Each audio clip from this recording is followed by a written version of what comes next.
So 3 seconds. Hello, everyone. Welcome to It's a Long Story, a place where we roll dice, we tell stories, and we create magic.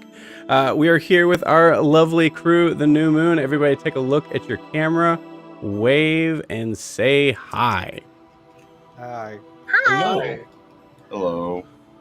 Hello. Sorry, I need to adjust some volumes here. There we go. Hi, we're very excited to start tonight. For those who are unaware, hello, we are a D&D live play that run games every Monday, Tuesday, Wednesday, and Friday, having 4 parties existing, living, possibly incarcerating. There's no ing for that, I don't think. Jailing. In the same homebrew world, the beautiful, wonderful world of Imea. Before we begin tonight, just a couple of announcements up front. I am very behind on things, so give me 1 second. I want to make sure I add something in. Where are you at?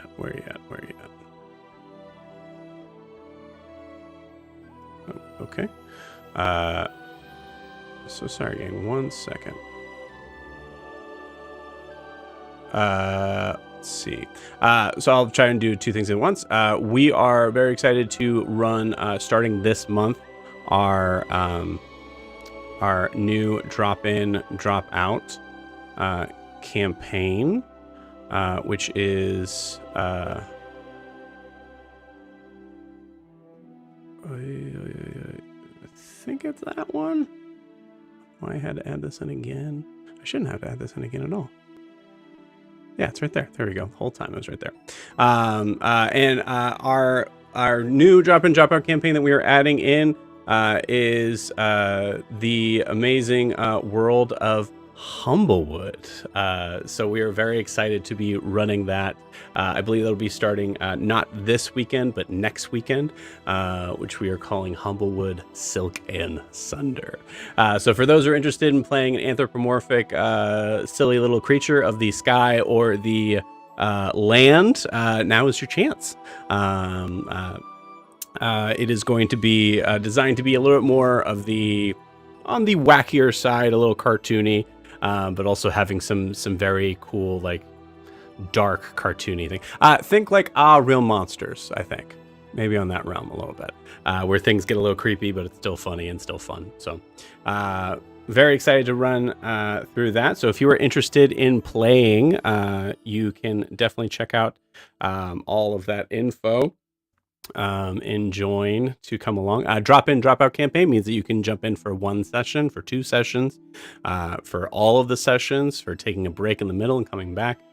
It is fully up to you how much you're involved. We are running that, as I said, every Saturday and Sunday. Well, I'll say most Saturdays and Sundays for April, May, and then going into June. So if you are interested in jumping into that, you can learn more info at startplaying.games/GM/It's a Long Story. If you are watching this on YouTube, you can follow that link in the video description below. If you're watching this on Twitch and or YouTube, you can also check it out in the live chat that I just put in there as well. So super excited for that. We are taking a break in the middle of April, the 13th and the 20th from Humblewood. So both those Saturdays we are not going to be playing Humblewood, as we are very excitedly joining together. Start Playing, which is the company that I work for, that's helped to kind of bring everybody together in this, has teamed up with D&D Beyond to celebrate D&D turning 50 this year. So in in celebration for that, we are running an old classic tale, The Descent into the Caves of Sojkanth, which is definitely a word that was around for D&D in 1982. Maybe. Yeah. So it is a remaster of an old faithful dungeon crawl. So if you are interested in joining, with yours truly being the DM, it is a great time to do so. It is actually a little bit cheaper than any of our other one shots. It's only $15 a player. I know that 13th, I believe we have a spot open for one more person, and then the 20th we have a couple. We have a good amount of spots open for those that are interested in playing. So this will be in this sort of format, live terrain, as you guys are kind of moving along, trying to make your way through the caves. So yeah, if you are wanting more information with that, you can absolutely take a look at the same link that we gave for the one shots. It'll be right under that as well, just for the 13th and the 20th. So please feel free to take a look and sign up if you would like to join. Let's see. Lastly, if you're looking to actually second to last, if you are wanting to support the channel, best way to do so is to, I'll give you two. One, like and subscribe, really great. Would love that. But also, feel free to find friends and family who also would like to like and subscribe. And the more people we can get involved in this and up the viewership, the more we can do things like free one shots, and then kind of revamp, things like cameras, microphones, stuff like that. So huge thanks to everybody who has liked and subscribed so far. And if you are not feeling like you want to do that and you just want to watch, that's cool too. We like that. So join. So welcome is what I meant to say. Lastly, if you're wanting to check out some of the clips of our favorite sort of moments in the past, we're working on trying to pull together some more things for that, as well as some kind of behind the scenes on some live terrain stuff. You can feel free to check out our Instagram and TikTok. You can see that right below. Thank you, Brandon, for making that so clear. So those will both be at It's a Long Story _TTRPG. And I believe that is it. So before we dive in tonight, we need to get an idea of where we left off. So Chelsea, could you please do us the honors? No, it's Brandon's turn. Right? Sorry, Brandon. Can you please do us the honors? So let's go. He can have it. Zero faith in me. Okay. All right. So coming down from the bar fight in the previous session, the party was sitting at a table discussing the rod with Daphne and Missing. Daphne wasn't very forthcoming with the information. Who has it? Which one is it? What does she want with it? But it did come across, though, that Missing and Daphne do seem to have good intentions with it. They began asking the group if they are down to take the rod from the people who have it. Grian and Ianthe are willing to go ahead. Sif gave a thumbs up. Adim's only doing it because Ianthe's doing it.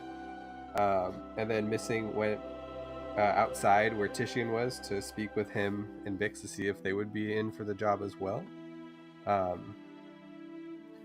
Meanwhile, Jett was in the library, the archives. After teaching a class, we met Jett for the first time on screen. Not in character, that came later.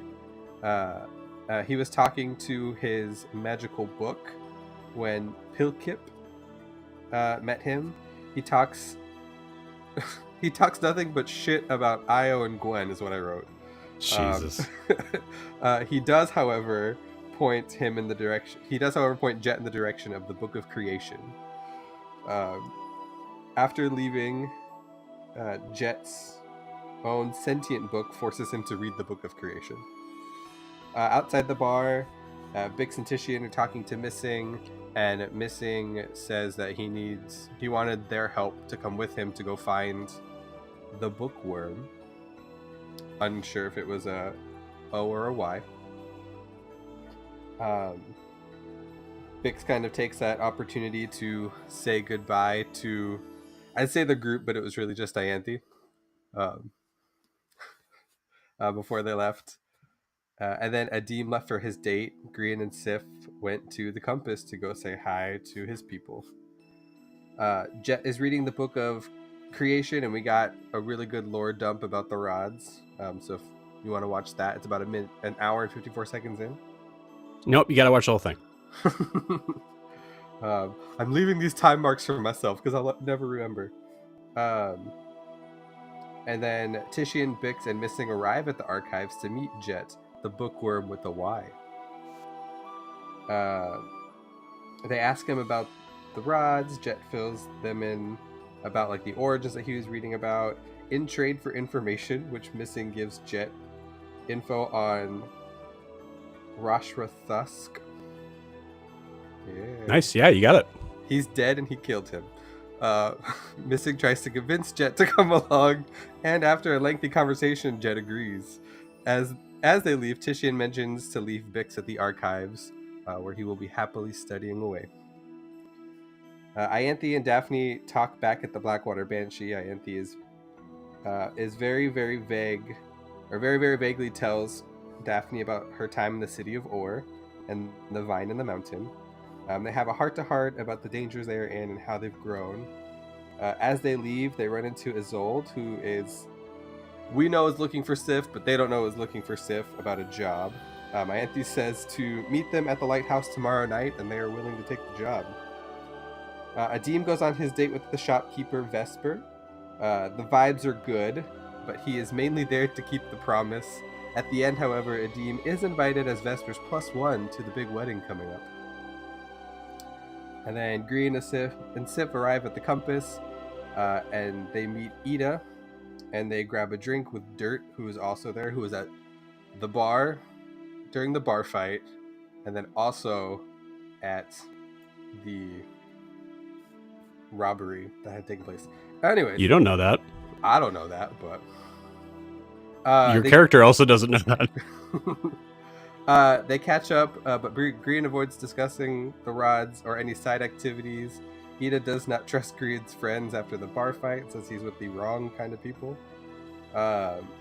Sif and Grian are welcome to stay at the compass, but the others are not.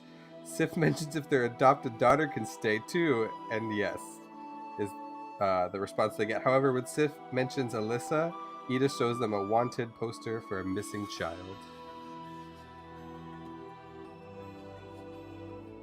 Also, Vesper hates Daphne, but that's a whole other thing. Mm-hmm. That is true. And not to Cool warn game. on inspiration, but vice versa, I believe. Oh yeah, What's that?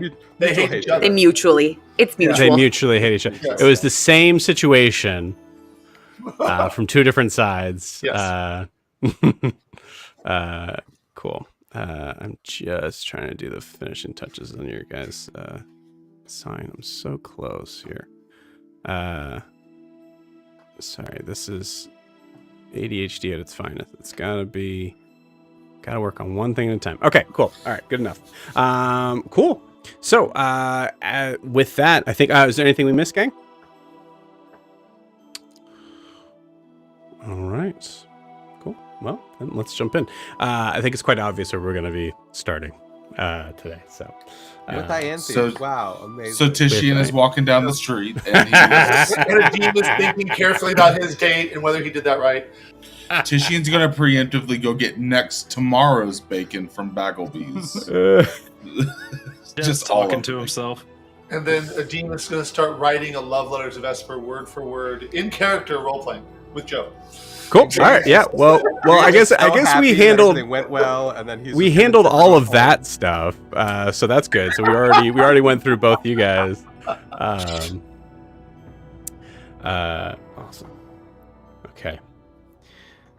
So, as we zoom in on a very awkward moment, we see a bar room. We can actually hear, or sorry, we can see the portrayal of jovial laughter, clinking glasses, murmurs, things like that. But as we are moving through the bar itself, we rest on a table in the far corner where there are 4 people sitting. There is a gentleman in a rather thick leather jacket, a cowboy hat on, that is pouring himself another drink from a very large kind of like a tankard that's right next to them. And a dwarf with dark skin that is looking almost with a sense of longing to the Azamar to her immediate left. Not more in a way of what has happened to you. As we shift gears towards looking at both Grian and Sif, I would like Grian to roll me any check he would like here, whether it's insight to be able to figure out how to be able to kind of get out of this from a feeling sort of sense, or perception check to see your exits. Or anything else that you can think of. I'll do insight to see how best to navigate the conversation. Okay. And that's going to be a 22. 22. The 22, looking at Eda, you notice that Eda, time has passed somewhat. You notice that there are more wrinkles on Eda's face than when you left. You notice her eyes seem to be a little bit more tired. Everything, you notice that her thick braids that are kind of coming back seem to have just the tiniest wisps of white, giving you the sign that this is someone who has lived a life past when you left. In self-reflection of the time that has passed for you as well, you recognize that you are not the same person that is left. And Eda is trying to wrestle with the idea of someone of whom she loves and cares for deeply, who she may have to take in. She doesn't seem to want to do that. So she is searching your face, your conversation, for something to be able to recognize that Grian is not necessarily on the wrong side of the law, so to speak. What do you say? I think Grian kind of like slides the wanted or the missing child poster across to so he can read it. I think it just says missing child. This is his name, if I remember correctly. Mm-hmm. And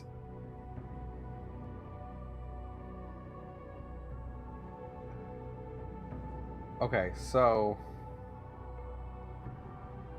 it's not how it seems. I promise. Okay. We had crossed the border into the south, and we were staying in this town, and it was just one night, I think, pretty sure. It was just one night, and the day we were getting ready to leave,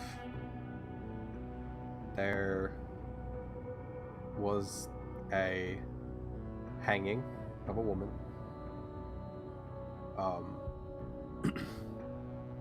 And during that time, one of our party members had met a little girl, and I'll point down at the paper and kind of tap it. Her name was Elissa. She is magical. And the woman that they were getting ready to hang was someone very powerful, extremely. I mean, I've never seen magic like this in my life. And she wanted very much to take her away and teach her the same way that she taught her sister, who we met kind of along the way and wasn't quite right. And a fight ensued between her and everyone else. And after much of the destruction and her disappearance, the woman that was going to be hung, not Elissa, the town wanted very much for someone magical to hang on that noose. And as we were running, our friend happened to bring her along after I guess she had expressed wanting to learn to control the abilities, so she did not wind up like her sister.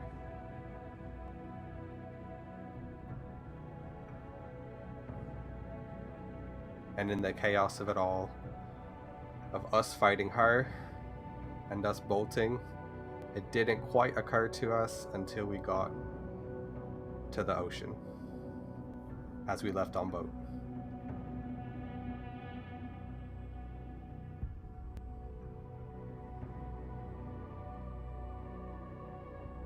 Who was the woman that was going to be hanged? Her name was Den Mother Udris. She was a priestess of, I forgot, some death god person. But they were really ready to hang her without trial. They had kind of made up their minds about her. Doesn't very much sound like South Imea.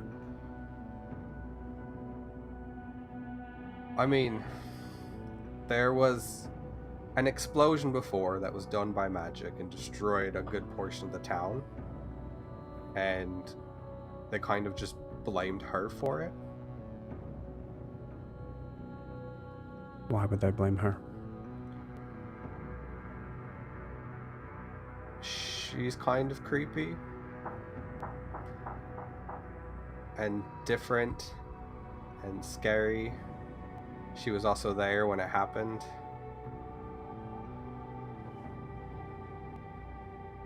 It was her and her prodigy before her prodigy took off. You see in this moment, Eda looks at Dirt and just kind of gives like a little on that. I think she also like does like two taps with her fingers on the table. You see Dirt gets up and seems to walk upstairs. And 100% for the life of me, I don't remember her sister's name. And Grian doesn't remember the sister's name. Okay. So. Yeah.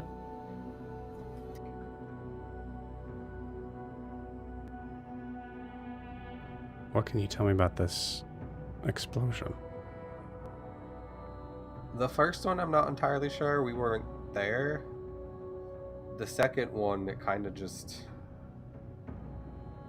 vaporized anything in its way. But you're not sure where it came from. I'm not sure. There was a lot going on.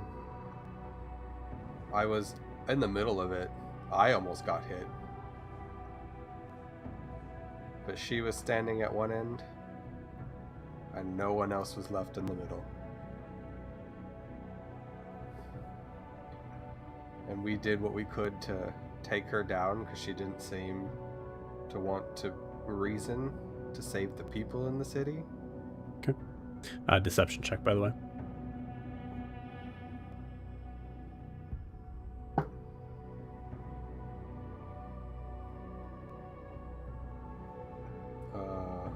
That's only like a 7.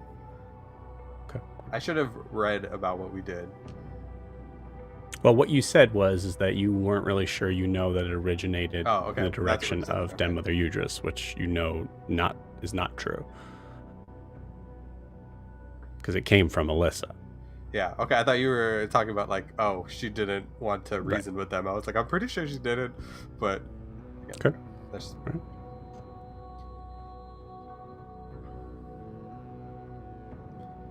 Right. So you said this Den Mother Udris somehow resisted her hanging. Took out a bunch of people, citizens. Yeah, there were a few there. I mean, they were all citizens. Okay.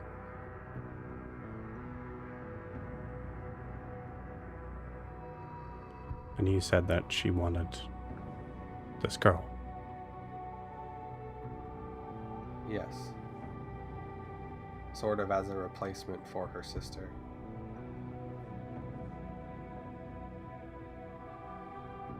Why?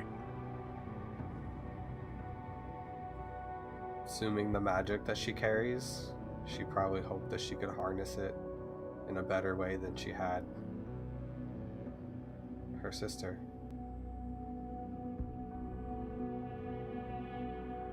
Roll me a persuasion check with that. Persuasion? Math. 21. Okay. Right, 17 plus 4. I guess I am sure there's many magical people in South Amaya. I mean, I guess magic coming from this young girl is interesting, but okay. They didn't seem too fond of magic in the South. Like, you could be, but you couldn't be, if you know what I mean. Like, they had no problem with you, but they had lots of problems with your magic. Mm-hmm. Yeah,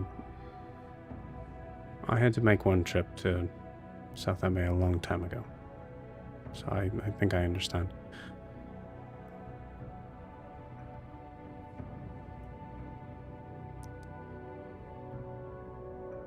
Do you know where Den Mother Udris is now?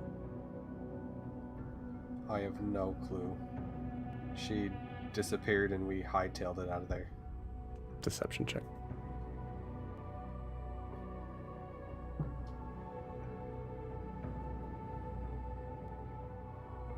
$13. You do have a clue.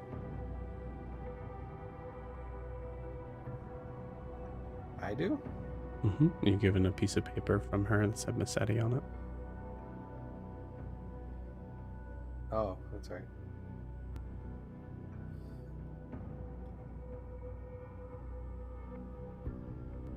Do you want to retcon that, or do you good with that? I could retcon that. Okay. Again, I should have read about what the fuck we did. So. Sorry? She was headed to some place, Massetti or something like that. I'm not that great at geography. Okay. And this was in Grifton, correct? I think of that. She like points at the paper. You didn't say Grifton, but that's where this would come from. Yeah, I'll know that name. Yeah. Well,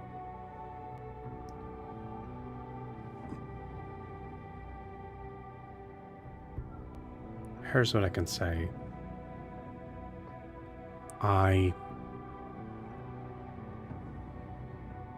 Grian, I really want to believe you, and there's no reason for you to lie to me at this point. So... Oh, her sister's ex-boyfriend also is with us? Like, he came along too? So she's not alone.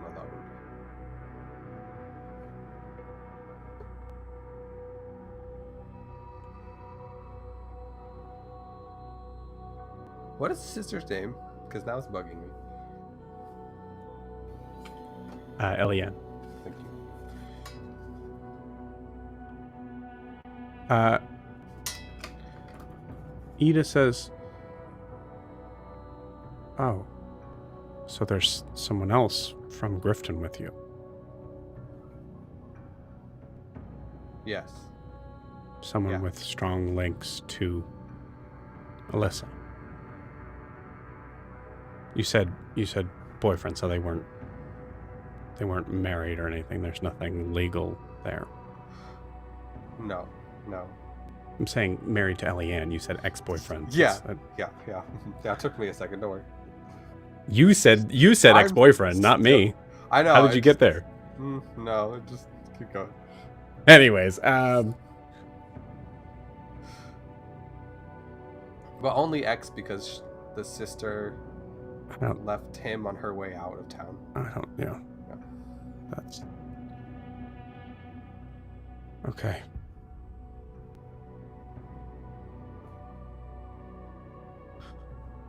Well, assuming what you're saying is true, we can go about this in several different ways, one of which is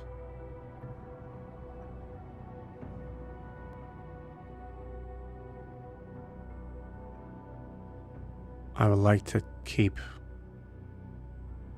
anyone from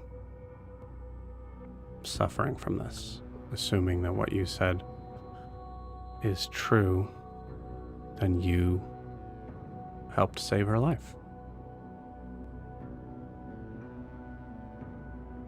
But as you said, Den Mother Udris is no longer there.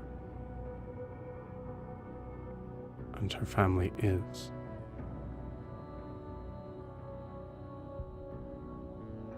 So she'd need to go back.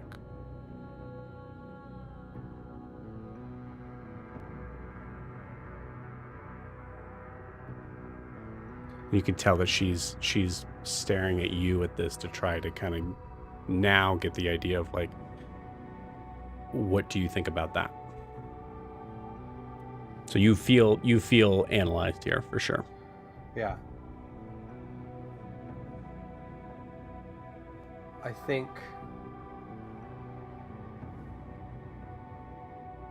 we all need to find our way home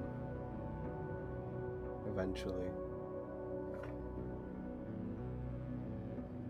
But sometimes it's gotta be when you're ready on your terms.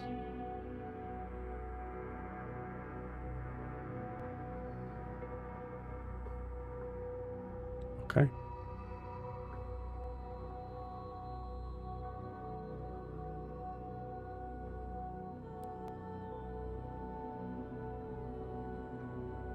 So she's at the Sea Glass Spire now.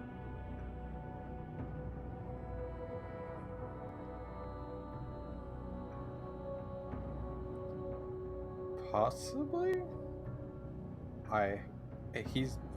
Ewolf has been the one with her for most of the day, so I can't say exactly where they are. Okay. But that's the last time as far as you know, that's where they'll be staying. As far as I know. I was hoping that she'd stay here, but here we are. Well, Grian, honestly, yeah, if you want to bring her here, you certainly can. I think that would be best.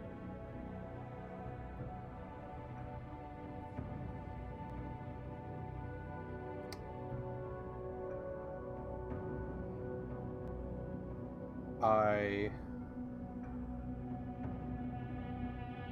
will talk to her and see what she would want to do. And I think even though she's 5 years old, we need to respect whatever decision she makes. Grian, dear, you know that's not how the law of the land works. She's not an adult. Neither was I. And yet here I am.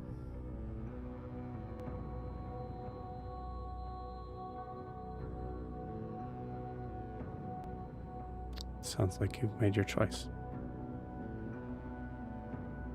It's not my choice to make, it's hers.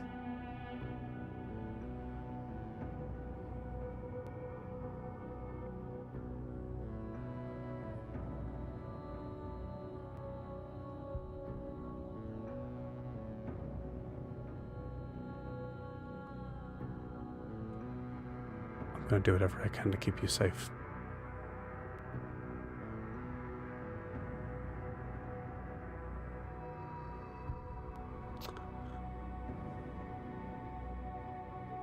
She slams on the table twice. You notice that there are everyone in this bar turns their weapons in your direction as she gets up slowly from the table. You can feel free to roll initiative if you would like, but things look pretty rough. It's your call. Could I have stuck my other hand in my pocket and grabbed onto the stone so everyone else could hear what was happening? I'm going to say, give me a either a sleight of hand or deception check. She is staring right at you.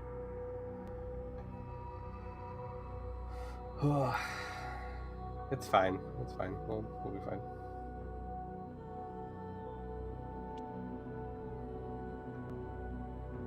What'd you get? I got a 3. It's not high. A 3. Yeah. Okay. Like at the beginning of everything is what I was saying, but that's why I was like, it's fine. Yeah, I mean, Yeah. you would have had it said way before, man. Yeah, so I think we'll say with that 3, I mean, you roll, which means you did it. You immediately feel hands grasp your arms and pull them back, restraining you. Again, I want to ask this. Are you wanting to fight this or no?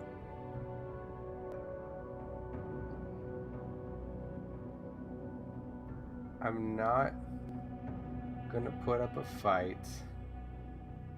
And I'll tell her, be like, I'll go willingly, but she, and I'll look at Sif, had nothing to do with it. She came aboard way after and had no idea. She came in with you. It's out of my hands. Sif is not here, so I'm going to say that Sif is going to be kind of following your lead, as the other option could be deadly for her.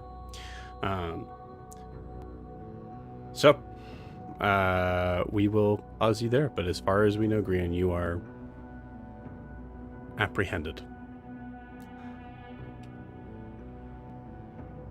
Okay. For the rest of you, Daphne and Ianthe. I apologize. In character, I truly don't remember where we were going. I wanted to go find, I believe her name was Luella. I got Luella. to make sure she's okay. Cool. You got it. So Luella, you're not exactly sure where she stayed, I don't believe. No, I have Cool. no idea. So I was going to head back to where I found her and just see if anybody knows her. You got it. Yeah, absolutely. So we'll say, go ahead and give me a persuasion check. I'll say with advantage, as Daphne's helping you out. Thanks, Dan. Good. Ooh. All right, we will not take the natural one. We will take the 26. Damn. The 26, you see there is a rather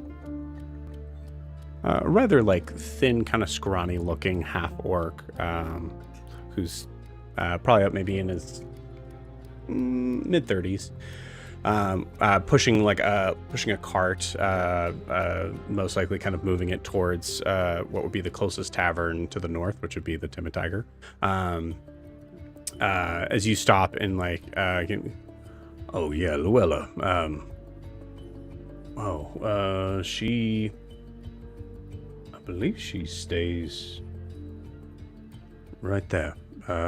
5 doors down to the right. Have you seen her recently? Does she seem all right? Yeah, you know what? I saw her this afternoon. Not since this afternoon, though. No, I'm sorry. I can't say I have. Probably around maybe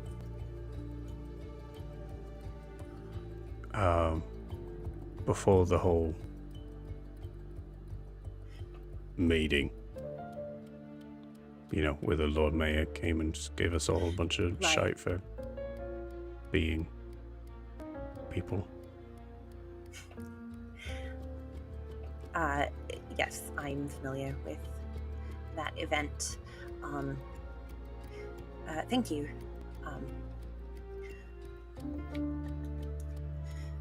And I go. All right. Yep. Okay, great. Yep. It's an awkward ending. The Stephanie going like, I thought She's you were. panicking. Yeah, I thought you were the talker, right? I am, but I'm not. I'm a little distracted right now. I have to make sure she's all right, because if I am the reason that she's hurt, I don't know what I'll do. Sure. Yep. Just didn't know my sister had a thing for half-orcs. She walks off in the direction of. You knock on the door. I'm going to say, Nathan, roll me a luck roll, please. Oh, no. All right. That is 14. Fantastic. Cool. You see a younger woman answers, a little shorter, like kind of halfling. I believe Luella was an older human. She was. Yeah. Cool. So yeah, you see this this halfling is. Hello. Hi. Is Luella here? You're twins. This is true. Luella, yeah, I can get her. She's here. Is she all right? Has anyone come by to see her? Luella? Yes. No, yeah, she's fine.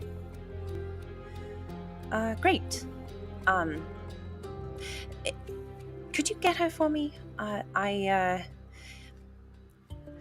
She loaned me a book earlier today, and I had a question for her about it. She loaned you a book? Mm-hmm. I didn't know she could read. Luella! And just like yelling up, the entire street hears this. Right You now, hear. everyone knows where she is. Yeah, you hear screaming now coming from the top of the stairs down as there's a moment of just like, I'm not going to act it out. It's just bad. Yeah. But this little halfling woman just says, she'll be right down. Great, thanks. So are you? Can we come in and wait? I don't Rather really you want to didn't. stand here in an open door. I'd rather Fair? you didn't. I don't know you. Fair. It's fair enough. I'll look at Daphne with her like extremely sinister crossbow. Yeah. Get behind me, please. But I'm just okay. I like your dress. Thank you. It was a gift.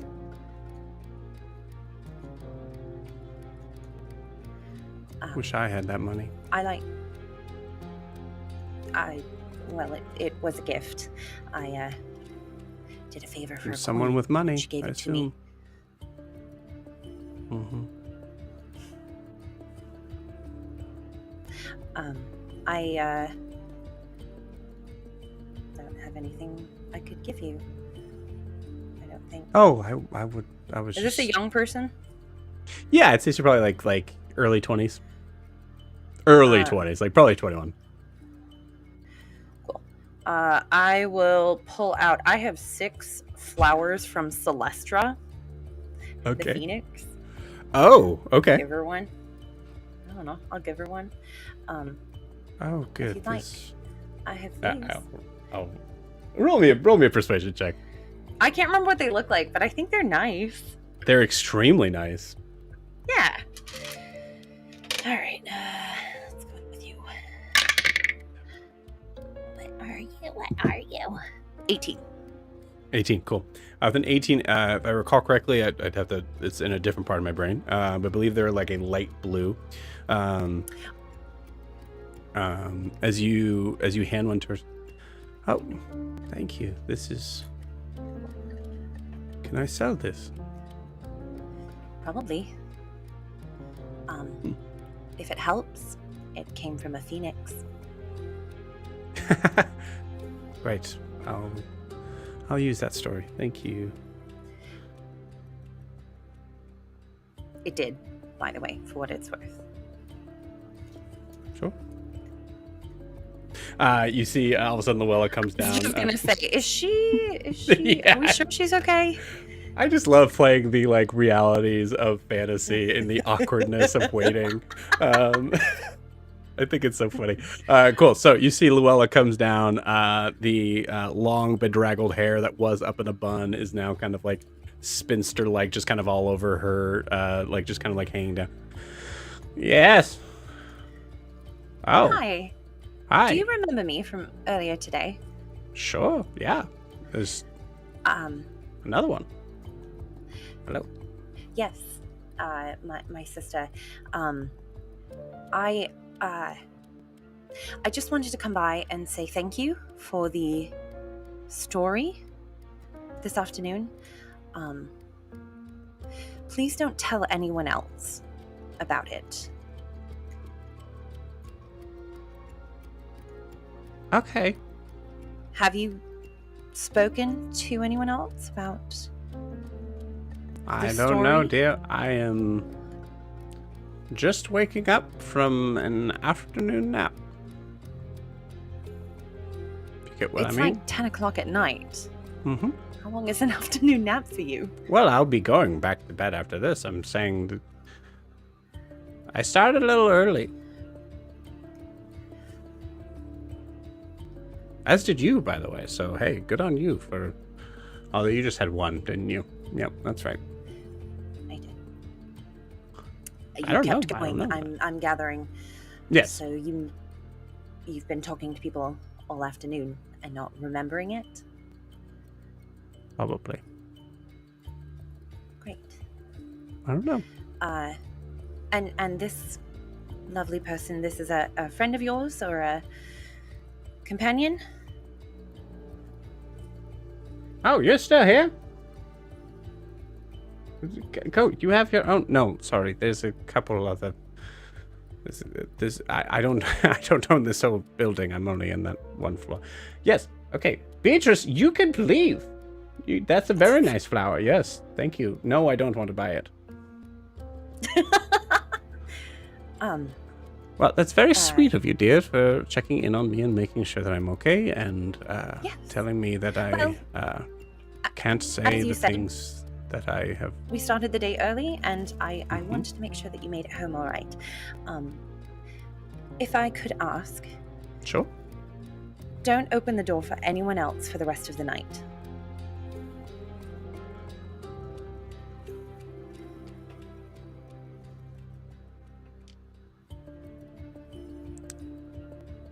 Oh, I see. I'm so sorry, dear. I guess I assumed, you're an adult and it was the middle of the day.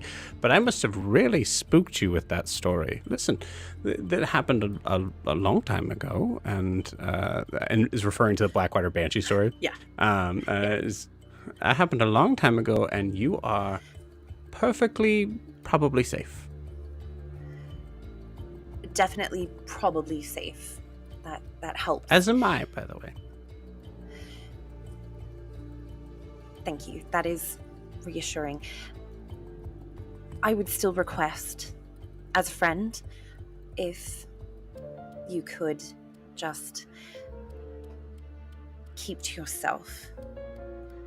And don't speak to anyone else about what we talked about. There are dangerous people here.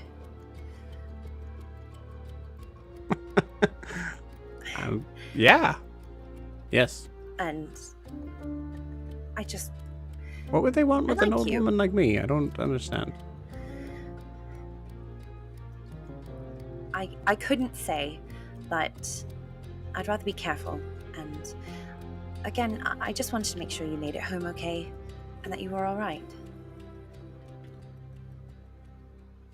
Okay. Well, it's very sweet of you. Thank you very much. And what was your name again? She like grabs your hand and tries to pat it. I'm Ianthe. Ianthe. You see Daphne shoot you a look of like, using your real name? All right. So, Ianthe. My name's Luella.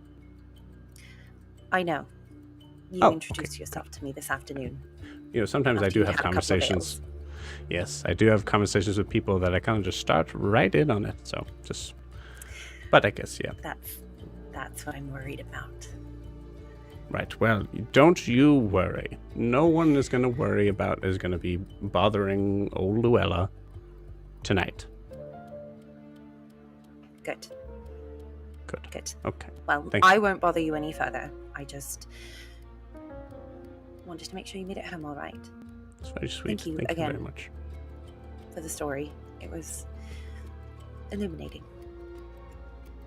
I've never been thanked for that. Thank you. It's very sweet. Well, you should be thanked more often. You were very kind and have a lot of information. People should listen to you. Me and the other old coots and the shops say the same thing. They should be listening to us more often, so it's nice to be appreciated. Ianthe, I am going to bid you adieu as I feel the lights of the streets right in my brain. I'll not darken your doorstep anymore. Have a good Thank night. you very much. Your dress is very lovely, but it's reflecting the light, and it's... Oh, yeah, it does that.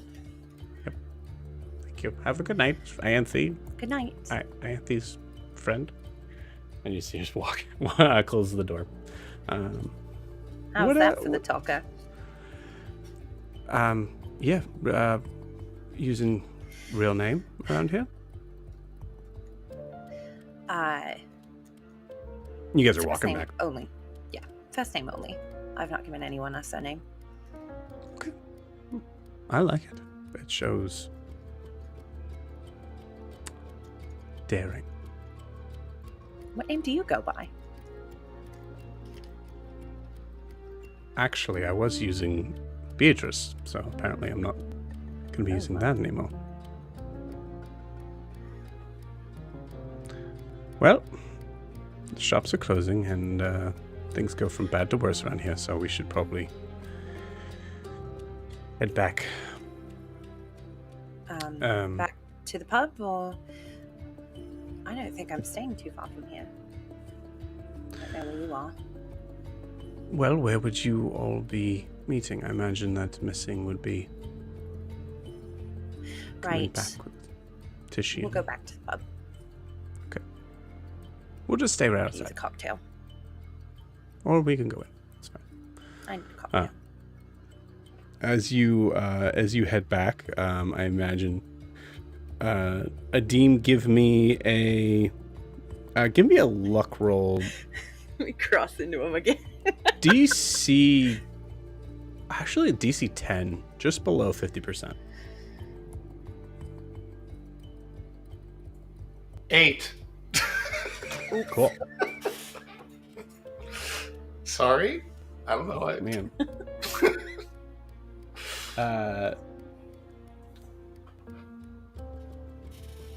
All right. Adim, coming from the way back, you you even kind of like trying to follow along the main streets as much as possible. You did run into some hooligans, 3 of them, in fact. You were able to handle them, as you are you, and they are essentially like level 1 fighters. However, go ahead and take 12 points of damage in the process of that. All right. Ow. But okay. But that's it. As Adim, as you're coming back to the takes, and I'll say, yeah, I think it just makes sense that you just kind of Ianthe and Daphne see you as you're kind of making your way. I will add that I was using non-lethal damage and my bar fighting skills. I'm not cutting anybody down. Love it. In the street. That's probably why you took that damage. Yeah. Even what I mean? Elbows to noses and cheeks and knees to guts and heels to insteps. Making sure they leave me alone and can't run too fast. Love it. Love it. Yeah, I mean, for the record, if it matters, you definitely would have had to have, like, I think at least 2 of them you left unconscious. Good. Yeah. We'll say 1 got away. That's fine. And I will take the 2 that were unconscious and drag them over to a side and prop them up so like in a seated position on a building next to each other. Okay. Have them on their heads and continue on my way. Okay. Love it. Just like, you're idiots. Cool. Just stop it. Great. All right. So Ianthe, Daphne, you see Adim. Looking a little bruised. Yeah. I was just going to say, why is your lip bleeding? I got jumped. Oh my gosh. Are you all right? Just Cut your my lips bleeding? lip and a bruise on my chin. Ribs are sore, but they're worse. We're good. Did they take anything? I don't think so. Great. I'm- We'll honestly, find Grian and see if we can get you patched up. Truly impressive. Very nice. I look at Daphne like to see if she's kidding. She's not. She's absolutely not. Yeah, it's like there's a moment of like Daphne's true like, wow, that's great. That's. Oh. I'm glad you're with my sister, and sorry if I was standoffish. It's get a lot of news very quickly. It's hard to take it all in. I remember when I found out. Understood. Apology accepted. Sister. And then I just keep on walking. You'll get used She's to on it. a notable shiver. Oh. All right. Well, and it'll say we'll cut to you guys being right in front of the Blackwater Banshee, and cut to Titian, Missing, and Jett as you guys are heading your way back from the Arcane Archives. I think as we're walking back, Titian's just sort of like. Titian is sorry. The Google Home behind me is thinking I'm talking to it. I imagine we pick up with Titian and them on the streets walking back. Is that true? Yeah. We pick you guys up just by yourselves for a second. Yeah. As Titian is walking back just mindlessly, he starts singing to himself a little bit. Just made a new friend. Gonna introduce him to some old friends. Titian. Going to the Blackwater Banshee. Titian. At the end of the street. Titian. Fucking meet some. Yeah, missing. Yeah. Was that doing something? Nothing. Sorry. Okay. I would like to enchant his headband to smell like catnip again. Constitution saving throw still saves. You definitely notice it. What can I do that's strong? Man, if you keep launching stuff at me, I'm gonna have to launch something right back at you. If you know what I mean. But I don't mean it to be harmful. Yeah. Oh no, I mean it. The smells great. Although What would you rather smell like something else? I make it smell like bacon. Oh, now that's a good smell. That's a really good smell. I like that. Would you like something else? I could do other things. I do imagine that like missing is because missing is a little like I think missing is like 5'4", 5'3", 5'4", 5'4", around there. So Jett, I believe you're a little taller, like 5'7", right? So yeah, so missing is like right in the middle of this. Just having to kind of just sit with it. You see, like they continue to try to kind of like walk forward a little bit through it, but you guys are taller, so you just make up the distance. Hey, Missing, you want to what's smell your favorite smell? Yeah. What's your favorite smell? I don't have a favorite smell. Well, there's got to be something you like. What's your favorite thing?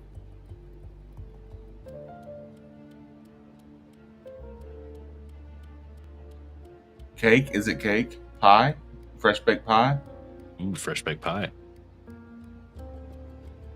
Fish? We're just gonna continue walking and go down a list to try to find something that he likes. And every time Titian says something, I'm gonna make Missing's hood smell like whatever he says as we go along. Okay. No. Just with prestidigitation over and over, just making it smell different as we go.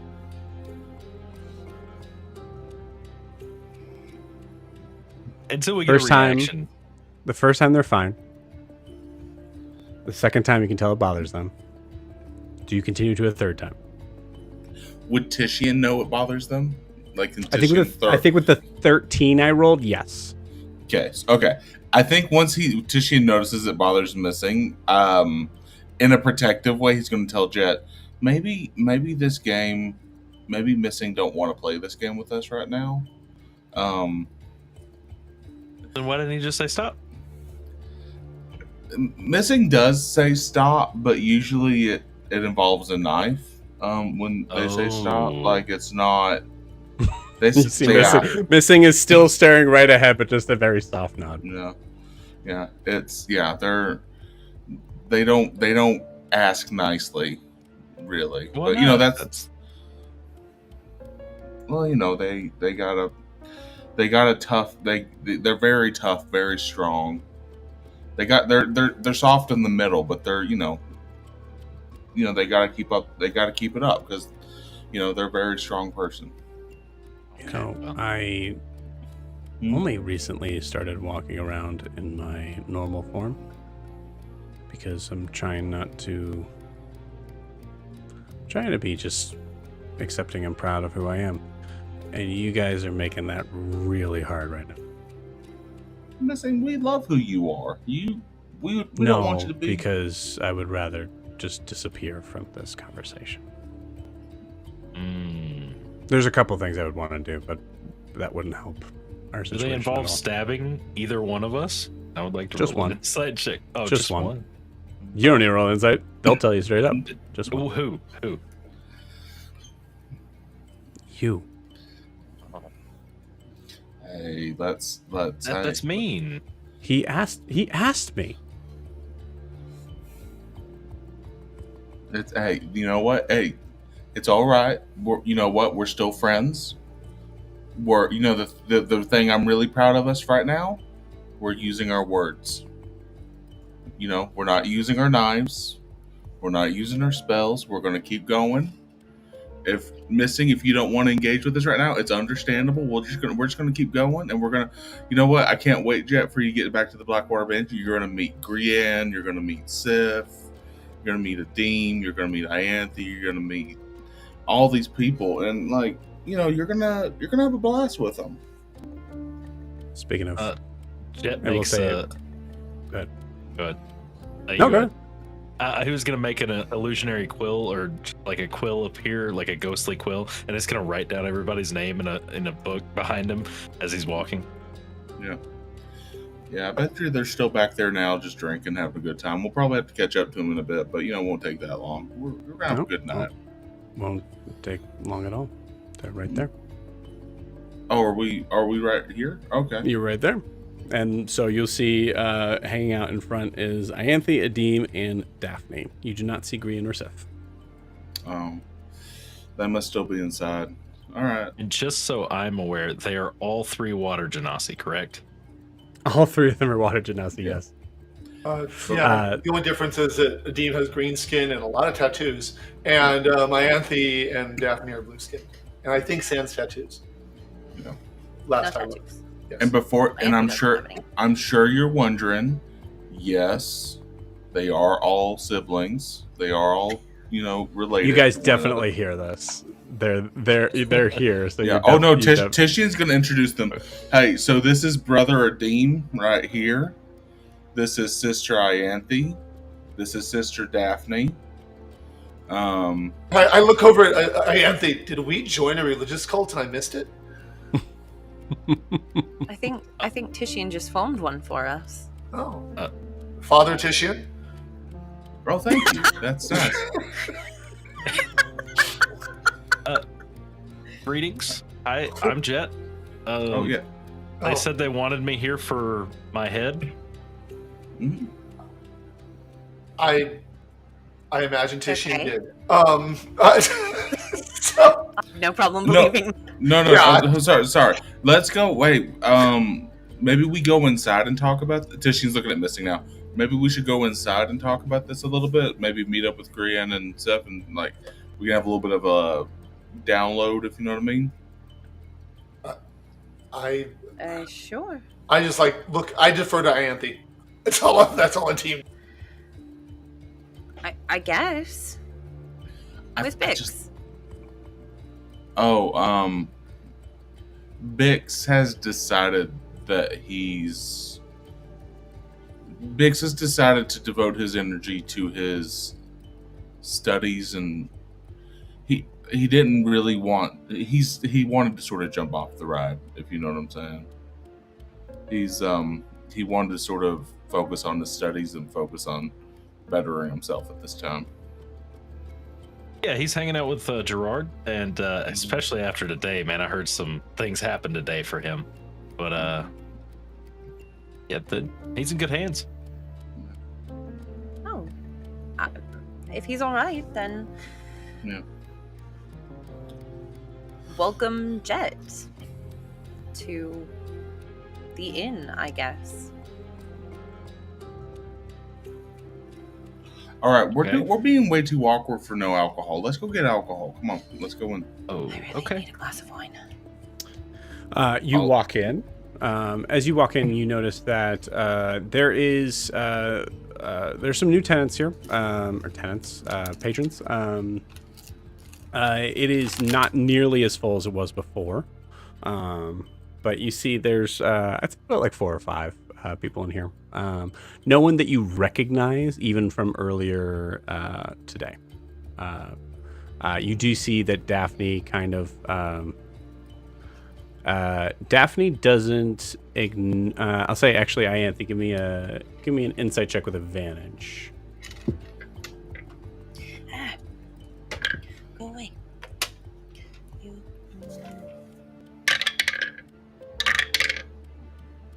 18.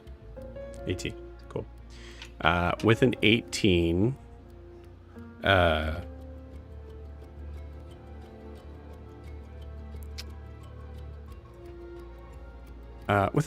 you notice that Daphne definitely recognizes these people, but doesn't seem to be alerted. So I'd say it's a reasonable guess that most likely they are some people that are probably involved in the Thieves Guild. Of which I know the anybody from here? like, no, I don't think you do. Actually, we'll say roll me. I'll roll. Okay. Yeah, you see one individual in the corner, a halfling male, like gruff beard, has like a lot of like acne scars and like a big like scar across this forehead. Very easy to spot. Like very like coarse black hair. As you see, he's kind of like nursing a beer at this point. You can tell me how you know him.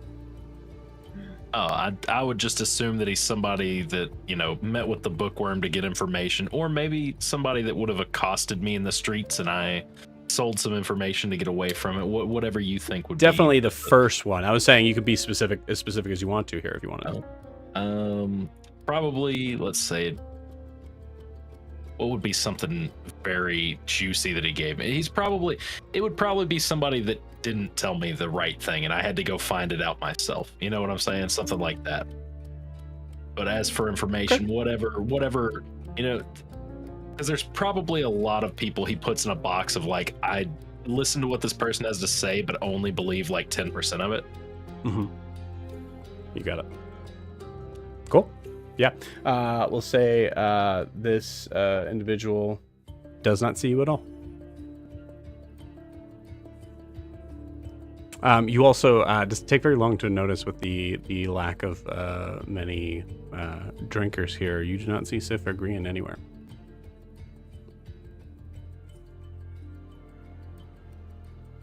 Has anyone heard from Sif or Grian? I don't know who those people are. Did they? Okay, so you're a no.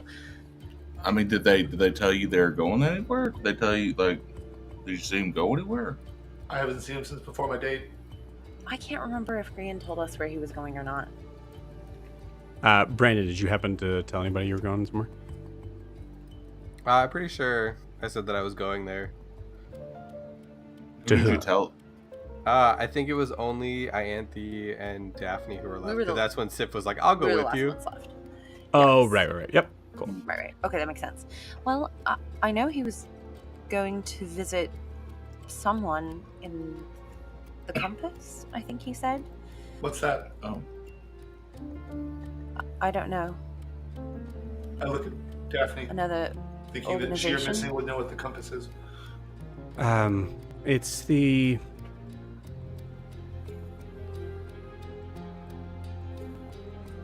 do-gooders.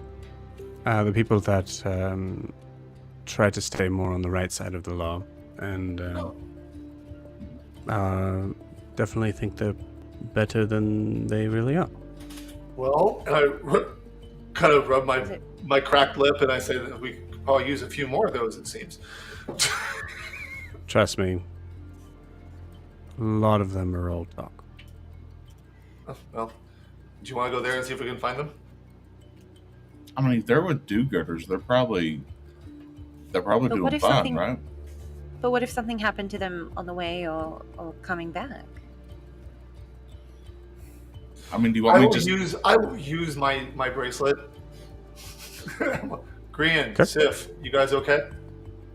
No answer. Did we give Sif a bracelet? Yes. We- Well, So a no rock. answer from either one of them? a rock, right? No. So they all know that because it's a PA system. So I'm like, well, something's up, or Something they're has happened. somewhere secret, which also strange if they're with the do-gooders. Do you want me to? Here, hold on. Let me see if I can get a hold of them with my ring. Hold on. Sorry, excuse me. Let me just make sure I got. All right. Hey, Grian, how's it going? Just checking in on you. You doing all right? Need a friend? We're your friends. Please don't leave us. Kisses, Titian.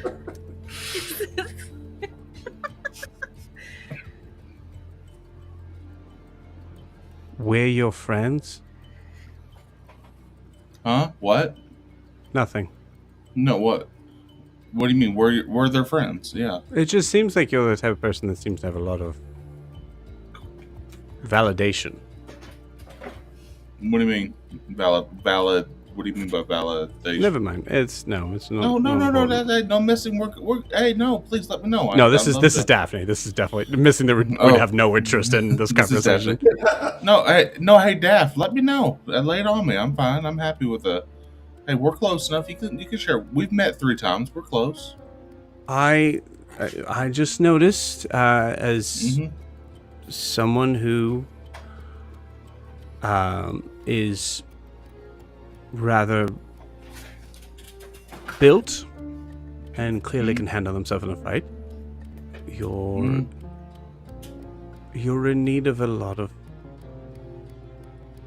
validation of those things, especially when it comes to your friends.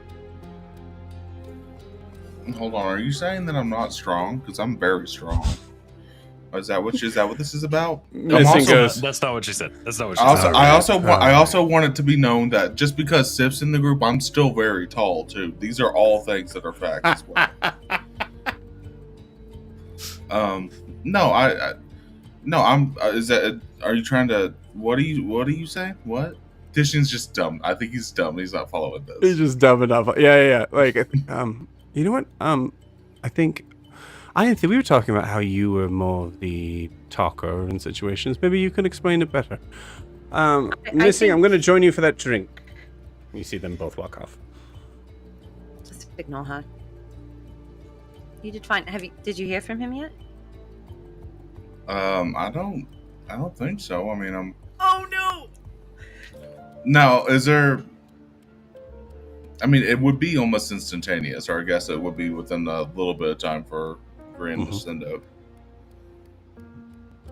Assuming Grian is on our plane, and I believe conscious, he should be able to respond.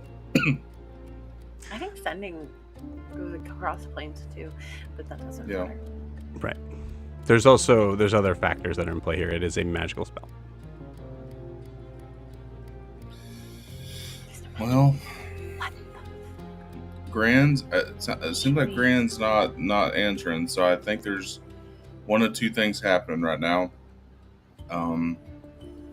Either he's in the middle of something and he'd rather focus on that. You know what I'm saying? Outhouse. Very possible. Outhouse, yeah. Or he might be in trouble. I'm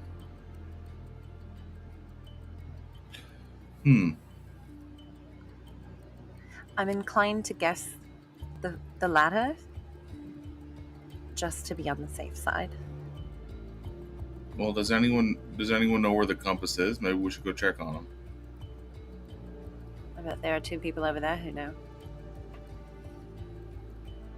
Hey Daphne, hey Daphne. I do think Jett, you would know. Oh yeah, Jett definitely knows. Jett's been there plenty of times to sell information to him because they're like bounty hunters for the most part, right? So he's like always, if he hears anything juicy, he'll sell people out for other information. So he knows the general area. Oh, so yeah, so you would know that it's in the North Warrens. It's about like a half an hour's journey from here. Yeah, it's a trek, but it's north. Do you know these people? I mean, are they dangerous? I mean, I know they. I mean, they could be, but they're bounty hunters. You sell them stuff. Do they hold people for ransom? Probably. They're bounty hunters. Isn't that kind of what you do? I don't know. I mean, can you just take us to them? Should we just go, or should all of us go? Does everyone who here? Yeah, who here wants to go check on Grian and Sif? Just raise your hand. Out of just above board, since I walked out for the puppy, did he ever respond to Tishian? No. Then my hand goes up. You see a random just like guy who's clearly has only had been here for like maybe a couple hours, just like kind of like his hand goes up. Oh hey, who are you? He's with us. What? Do you want to come with us? I just saw people were raising their hands. Are you volunteering? Does it pay? No. No. Then I'll stay here and drink. How much do you want? How much do you got? How much do you got? You gonna cover my tab? Are we? No, I won't do that. Do I There are recognize things worth the much ships more than money. Do you recognize this individual? from sailing? No, I don't think Okay, so. then I won't offer him. Because if I recognize him as a crew member from a ship that I was on, I might hire him. I would explain to you what he looks like, but it truly depends on whether or not you convince him to go or not. Yeah, I wouldn't even try if I don't recognize him because he's just Cool. a random drunkard. Yeah. Listen, Cody, it's important that you stay here and watch the fort. How did you know my name? I gotta be. I'm really good with names, and I'm just just like, fucking pulled it kidding. out. That's not my name. That'd be weird. Cody, I'm looking for a way out of this moment, and you're not Are making you it paying? easy for me. What? Hey man, if you get to sipping, I'll be back to drinking. Here's what I do. I look at the bartender and I give the bartender a gold. And I say, his next drink is on me as long as he stays in the bar. And I smile at the guy. You got it. Yaz picks it up and just goes, yeah, all right, okay. And then I look at the guy and I say, you have a great night, sir. All right, I'll have it. Or my name isn't Cody. All right. They're arguing with this drunkard. I'm gonna go talk to Daphne and Missing. Okay. Yeah, we'll say. I mean, yeah. You go. Go ahead. Sorry. Something's wrong with Grian and Sif, the other two. I think we have to go rescue them. I told him not to I'm go. going to assume. I told him to think about the decision. Fine. Do you? He went, and now something is wrong. Right. Okay. So you can gloat about it later. Will you come help I'm not us? gloating. I'm saying I You're had a definitely bad gloating. feeling. I wasn't gloating. Listen. Will you come with us? Looks at Missing. I know you don't like them, but It's I not just that. have a bad feeling that something's wrong. Okay. Roll me a persuasion check. With advantage because it's my sister, I'm gonna say and I know no. how to push her buttons. Ow. 15. 15. Yeah. All right. I'm gonna see if I can beat a 15. She's good at stuff. I do not beat a 15. Let's go. Okay. All right. You're gonna have both of us. Great. Sure. Thank you. Okay. Well, We're going now. okay. Let me finish this drink that I just got.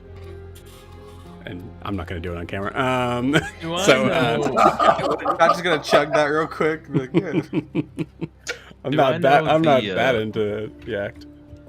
Do I know the difference between like how the alliances are between the Thieves Guild and Yes, you would. You nailed it. I'll say with like having the suspicion of that, I will give you straight up the Well, Missing straight told me dope on that that. Thrusk sent him, and Thrusk probably would have told me, you know, what he did, or at least was shady enough to give me that, right? No, I don't think it's like anything shady at all. There's an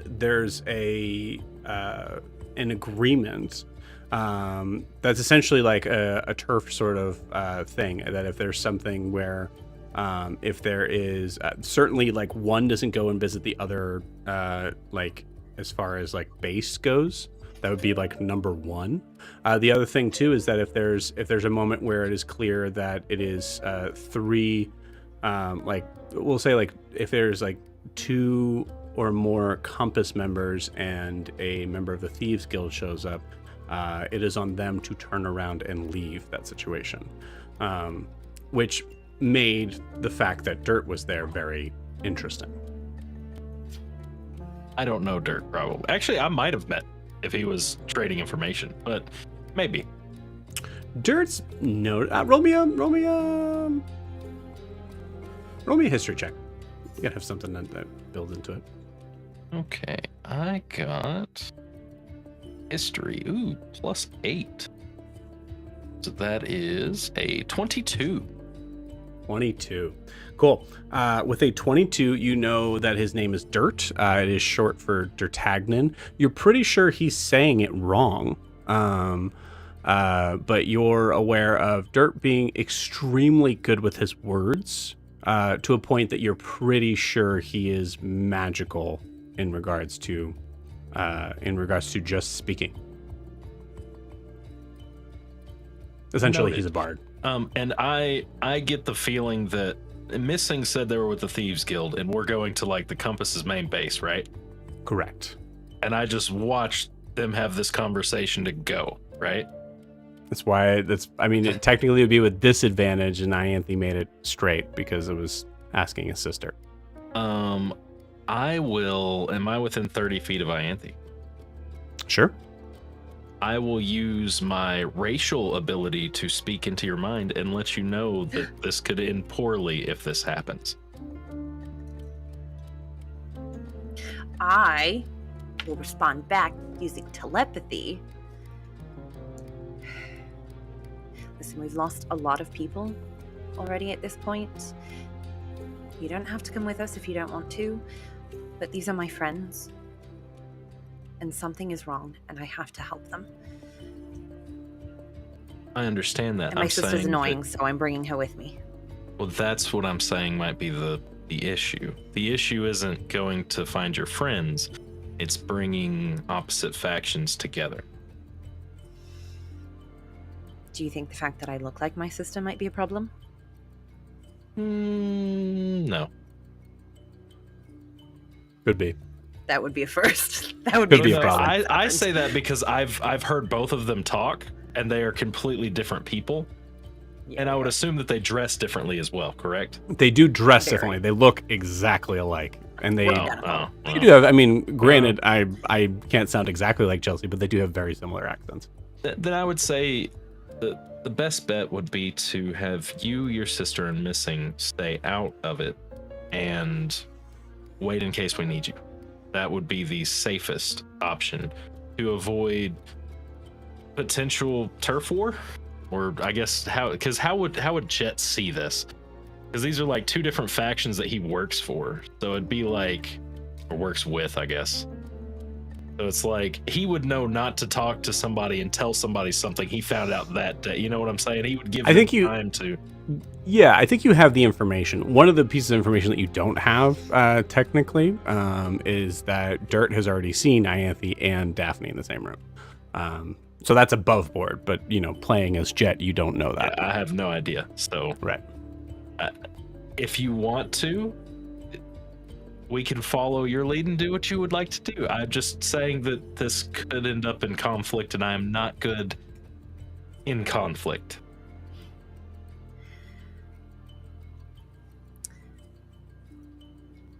I will admit that maybe I am not familiar with the politics of the city, and rushing in to a situation has not proven to be the most beneficial so far. Maybe the three of us staying back as backup is not the worst idea. The problem is that leaves Titian to talk to them. This is all being spoken telepathically. Yeah. Titian's just in the corner drinking swill a little bit while we're waiting. It He's takes like, that long for Daphne to finish them. Right, I'll be ready. Hold on. Night's not getting any younger. Sure, let's go. And I'll just telepathically, we'll continue this on the way. Exactly. All right. Oh, this is fun. Grian. You are...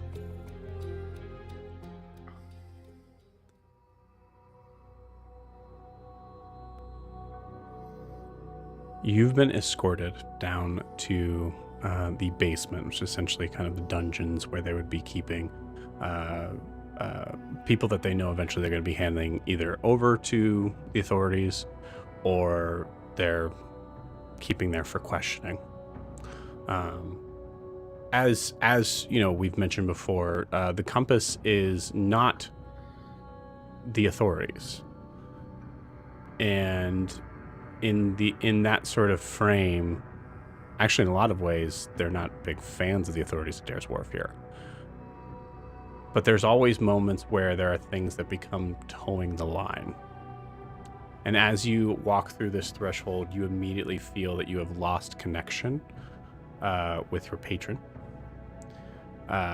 Sif will probably mention something of like feeling, in their hands like a lack of power.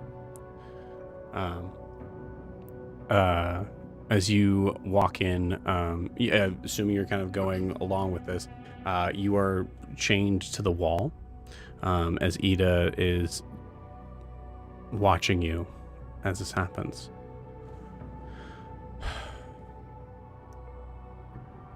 Grian, I am sorry. That's not her voice. Grian, I'm sorry to do this way. I'm going to try and find Elissa and bring her to the authorities so that she can go home. When I do that, I will say that I found her. And you or Sif don't need to be involved. I know this isn't what you want.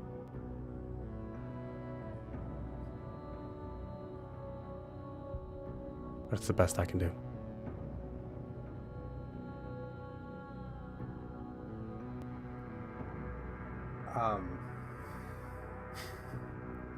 Fighting the urge to be sarcastic.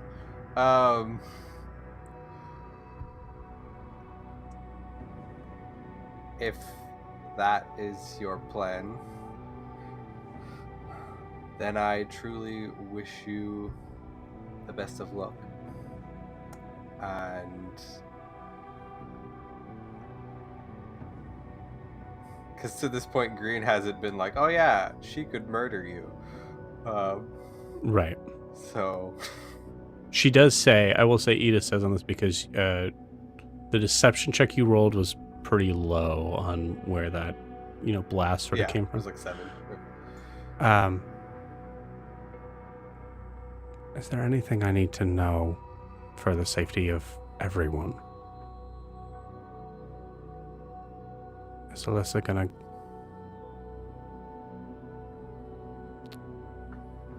Does Elissa have something protecting her? Something that may harm others that would try to hold on to her or ask her something. Anything. If she had something that would harm anyone that tried to take her, do you think I'd be standing here?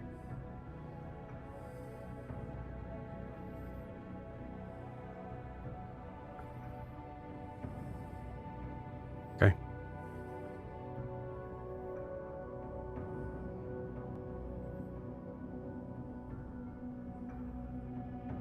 We're gonna go now. Obviously, you'll know when it's done. I'm sorry, Grian. As she kind of like turns, you hear the sound of footsteps coming down. Sorry, Eda. You may want to come outside.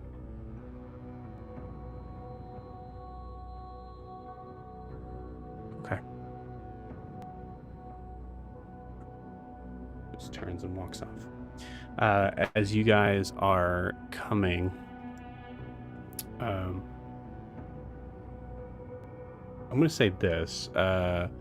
There is a possibility here as you guys are coming up the road. We'll say kind of like moving forward into where you guys come into the North Warrens, and you see this large building in front of you.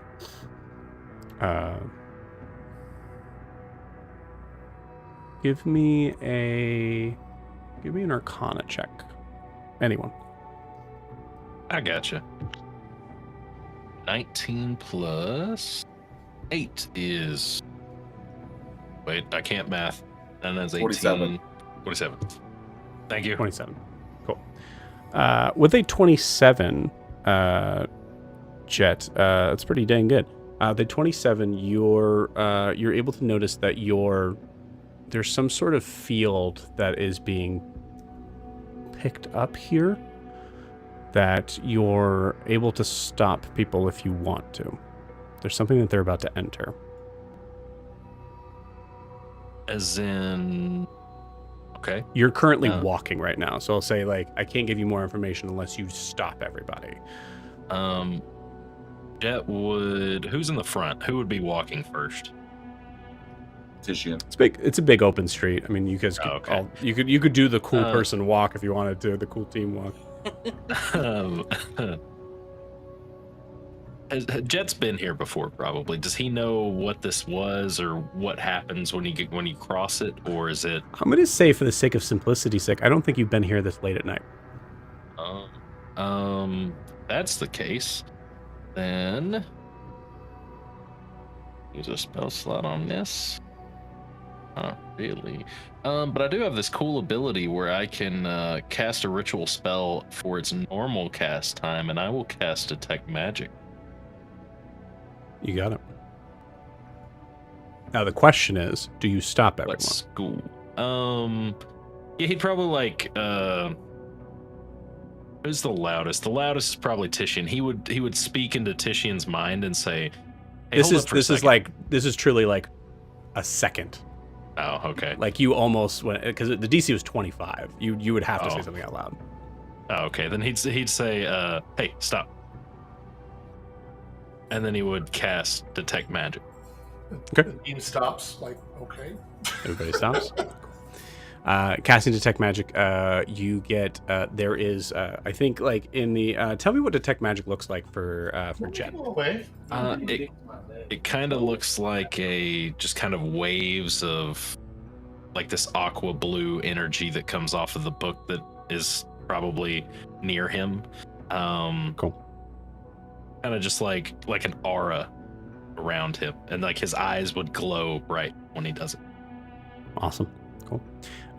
You see, as that happens, from the book, as that kind of magic kind of like leans off and spreads around, you notice that it seems to kind of like stop in an area that is spread along into a big sort of like, essentially like a large orb like thing that is taking up the entire street and seems to continue on even past. You hear a voice in your head. It seems, excuse me, it seems like someone wants to know we're coming.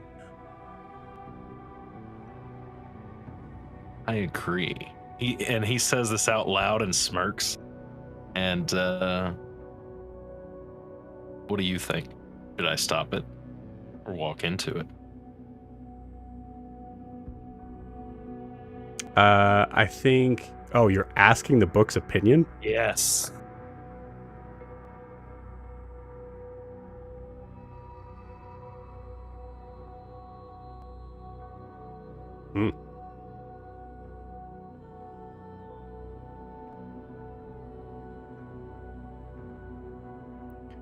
What could they do to stop us? That's what I thought you'd say, and I'll cast Dispel Magic on. Okay. I think for Dispel Magic, let me check just to make sure. It depends on what level spell it is. Yeah. You also need to know the source. Oh, you do? I believe so. One second. Let me look at it. There's one creature, object, or magical effect within range. You spell a third of the lower side. Okay, so I think what you could do here is essentially like take it out for the whole like street side. So like essentially like the this spell is still working, but not in this area. Perfect. And I would like to do it in a way that lets the caster know that somebody's done it, if possible. Okay. But All only the caster. And then Jett will just kind of stroll forward and he'll be like, "We're good now." So Okay. I see him casting things. Yes. I absolutely. Yeah. So Adim is not a fan of magic. And he stretched the imagination. So now that he sees a dragonborn wizard casting spells mid-street after saying stop, a Dean will unholster the trident and just be head on a swivel, like, oh, this is not good. He would turn to Adim when he sees him like do something. He would speak to you in your mind and say, "Oh." He would say, "It's okay. This isn't a spell. This is just I do this." You do that. His tattoos glow gold, and he looks at you, and he's like, "Use your voice." Jett looks like he's about to have a panic attack when you say that. And like he literally physically starts shaking when you say that, and then he has to like take a breath. Actually, I think I need to roll wisdom saving. Cool. I love that. Just because I'm just gonna very roughly grab Adim's arm. Will you be nice to him? He's in my head. I'm in your head all the time. You're not the same as him. that is a Nice. I don't know. on the nose. So I think This guy. Jett's just he continues to shake it. He just says, okay. Just No, this is him speaking out loud. He would be speaking out loud now. okay. Like, I'll put the trident in the other hand. I'm like, and he's like begins to like, his eyes begin to water, oh my and God. he you looks doing? and he picks up the book and he looks at What the are you book doing? and then he looks. He puts the book away and he goes, "They were trying to stop all magic in the area, and I didn't like that." Stop. Thank you. No. Just Don't tell them. But Hey, and can we? Jett kinda, Hey, like hold. takes a few steps away and he starts mumbling to oh my himself. God. Oh my God. I'm here Okay. for this. I look at my Anthony and go, I didn't do anything. Hold. Adim, why are you scaring the new guy? I just told him to stop talking in my head. So unfortunately, I full on love this RP. What happened? I'll tell you, it's important I think to know what happened here. No. Is that you Take it you dispelled? I'm gonna mute you, Jack. You dispelled an alarm spell. Oh. And then made sure that they heard it, essentially affecting the alarm spell. So what I said still stands. Someone came down the stairs, said, Eda, there's someone outside. But now they think we're a threat. Yeah, now that yeah, absolutely. Incredible. Awesome. Yeah, so I think go ahead. I was gonna say Tishine will go over and start trying to comfort Jett a little bit, like, "Hey, you sure did it. You sure did a job. You sure did a job. I don't know what you're doing, but you did it." And What just do like we- try to like get him back to normal. What are we doing? Are we Oh, is Missing coming over to talk to me too? Yeah, Missing's just saying out loud. You're all here. You're all in the street. This is Oh no, Jett would have like walked away like 10 or 15 steps away from everybody. And he all starts right. Then mumbling. saying this to He pulls out the book yeah. and starts mumbling. Yeah. Yeah, I think we hear Jett like saying like, "No, you're an idiot. No, you there's just moments where I feel like Jett, I'm not even gonna go into the role play of it. You're just Oh no, he is hearing completely the book, overloaded by information all at once, and it's Yeah. like it's like putting your hand on two different heat sources and trying to figure out which one's hotter when they're both scalding, and he's like trying to just communicate with people, and then somebody else says that they won't talk to him if he talks into their mind, and now he's having a panic attack, and he's just did something cool and now he's out of it. And Adim's watching all this going, I did not cause that. Christian, where did you say you picked this guy up? We got him. Me and Missing went and got him from the library. He's very smart. I promise. He's like super smart. I don't. I'm not mad. You're mad. Stop it. Yeah. I don't. He Adim. okay? I think he's fine. I gotta be honest with y'all. I don't think he's. Oh boy, how can I say this? I think we might be a little bit gruff for him in some ways. Like, you gotta warn a person before you go into their head. I mean, absolutely consent all the time for sure, but like it's Sorry, I don't think he meant to cause any offense. So I think let's just be a little bit careful. I think swords and stuff might make him a little bit nervous. I don't think he's much for fighting. We're in the middle No, of no. this. Oh my god. Adim, you did And fine. I leaned very close to him, like, I didn't drown him or anything. I know you did. Hey, I don't. You didn't. I'm gonna let you know, and I'm gonna let him know. I'm just in between. You did nothing wrong. He did nothing wrong. We're just, we're just feeling each other out. We're just sort of getting on. It's okay. Okay, fine. I'm gonna go back to watching the street. And I turn back and start watching the street. Yeah, you're doing good, Okay, Adim. well- You're doing. Yeah. Can anyone talk to him, because we sort of need to get moving. We kind of need him. yes, I agree with Ianthe. We are in the middle of the street at night. All right. I'll go check on him, and y'all just go ahead and keep moving. I'll get him to catch up with us. I'll get him to go along. So don't worry. Okay. About No, I know it's a bad idea, but that doesn't mean that it's gonna fail. No, hey, Jett, buddy, Jett. Hey. He turns and looks and goes, Oh, hey, no, hey. How's it going? How's it doing? See how it's going. He sees you, and at first he's freaked out, and then he kind of calms down, and he's gonna take a deep breath, and he's going to take the book, and he's actually just gonna pick up the book and just chuck it at a wall. Oh.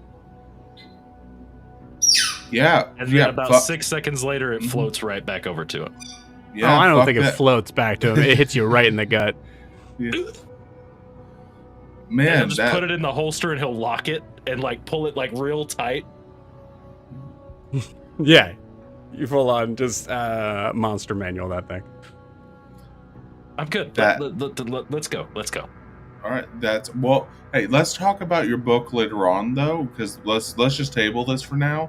I don't know what kind of book you have. It seems a bit like an asshole, but let's just talk about it later. We can do that. We can talk about that later on. Yeah, let's catch up with the group.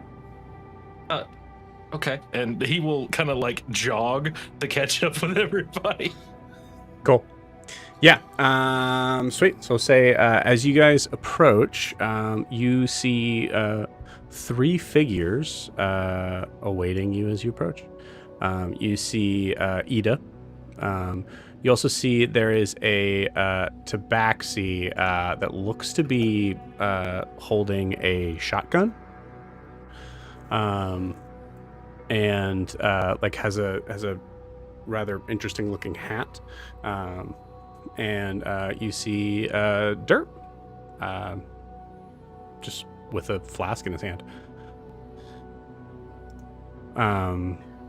I think if we see them, I'm gonna pull Daphne and Missing, so we're back.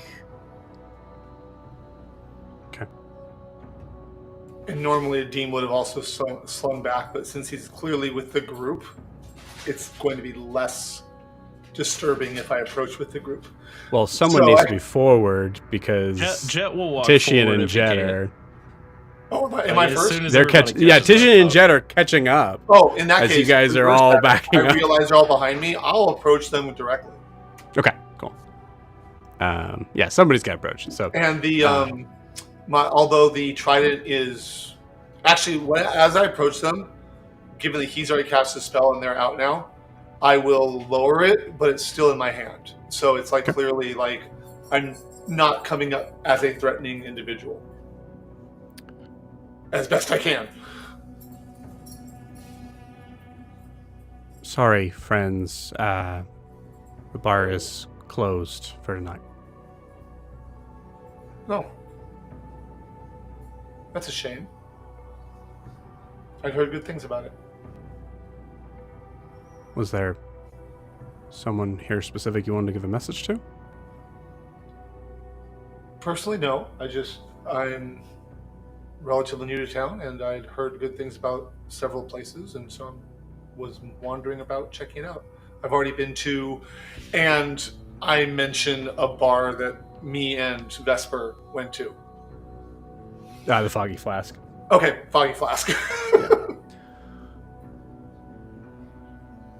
Well, I really don't know anybody in your establishment, so I apologize for disturbing you. No apologies necessary. Yeah. Hey Joe, sorry to cut you off. Can you let us? What's up? Can you let me know when you feel like it would be appropriate amount of time for Jett and Titian to catch up with the team? Yeah, you guys are caught up. Oh, okay. All right. Sorry. When are you going to reopen?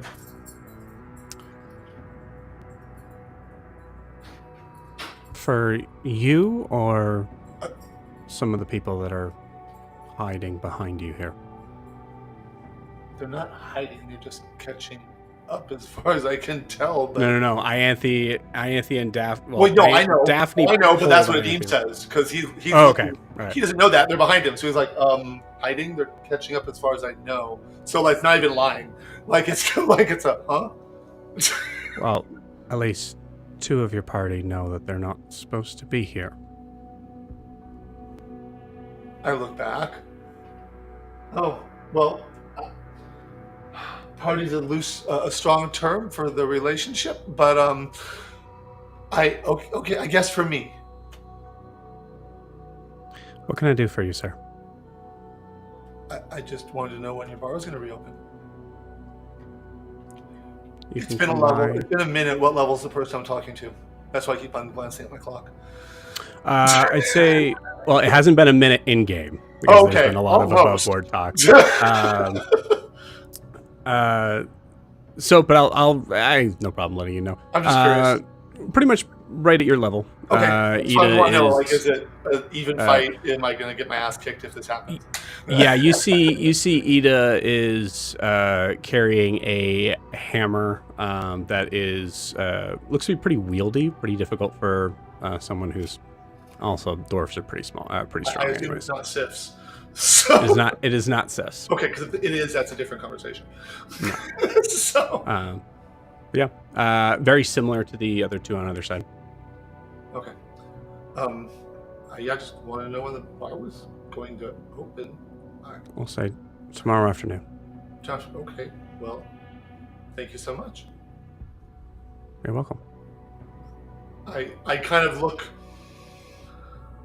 I mean, Adeem knows he's looking for Grian, but Mhm. Adeem also is kind of like, I didn't expect, of all people, Grian and Sif to cause this kind of a welcome. So Adeem's look of confusion and kind of like I don't know where to go from here is an honest like, have a good night. Like, yeah. Okay. But someone's got to come forward. We know the story's got to move forward. Can I ask though, just sort of what Jack's saying?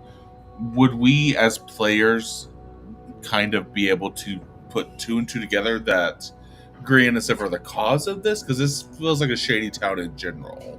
Not necessarily, no. yeah, that's why Adeem is like, he was going to go here, but they closed early.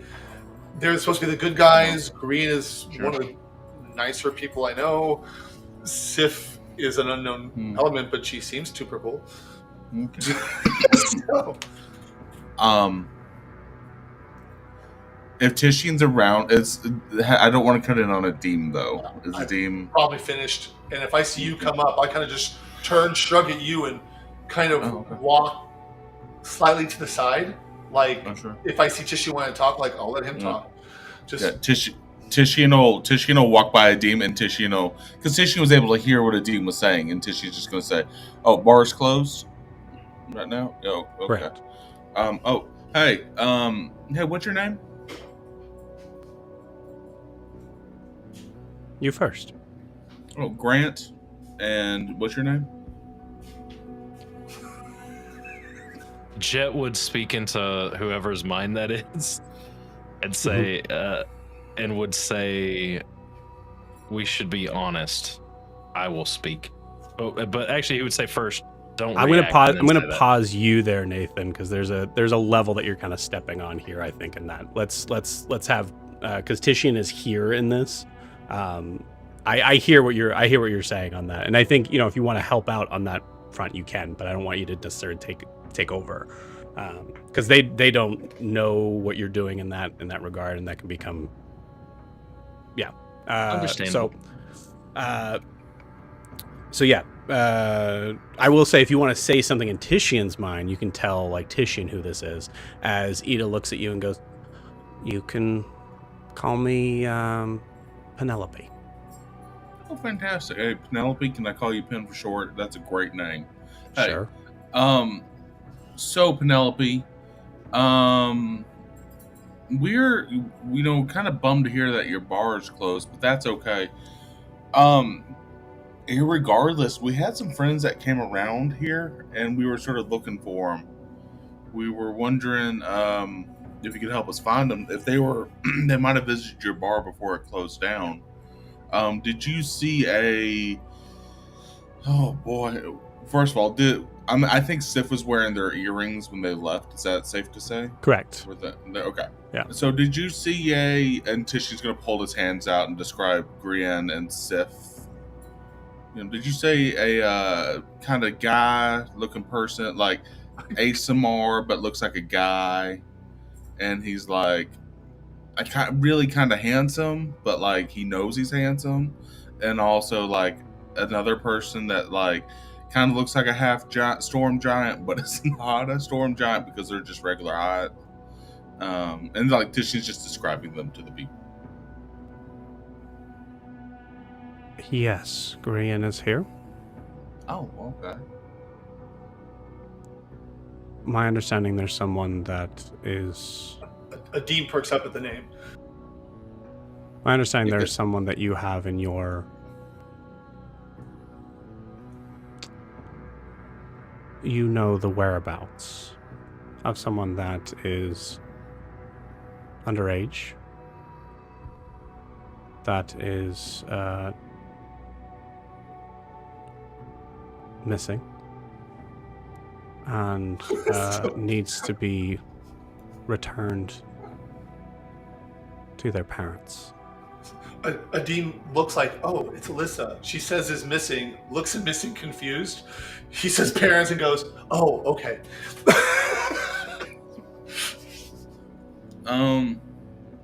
Well, hold on. You say you're looking for someone. You think we know where they are? If you bring Elissa to us, we'll bring you Grian and Sif. Can we just get Grian and Sif and then promise we'll come back and talk to you about Elissa? No. Can we just get either Grian or Sif and then come back for the other one after we bring Elissa? No. What are you going to do with Elissa if we bring her? What do you want with her? We want to bring her back to her family. The family that has every right to have her until she is of age to make her own choices.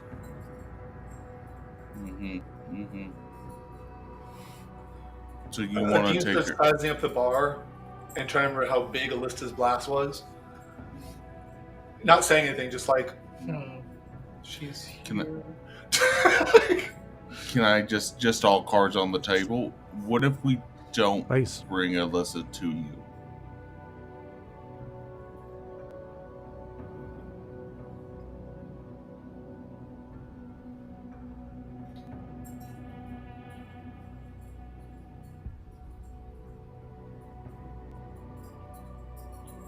And unfortunately, we're going to have to turn over Grian and Sif to the authorities.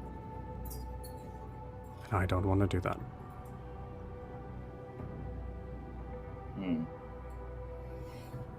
If you are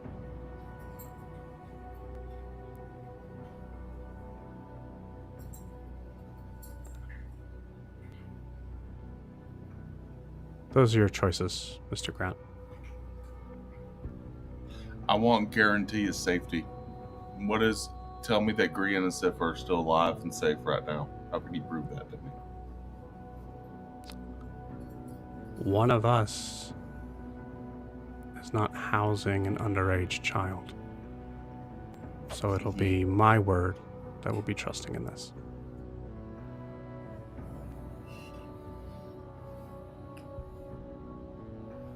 See, where I'm standing, you got two of my friends in lockup, and yet you're telling me that you're the one that's standing on moral ground. I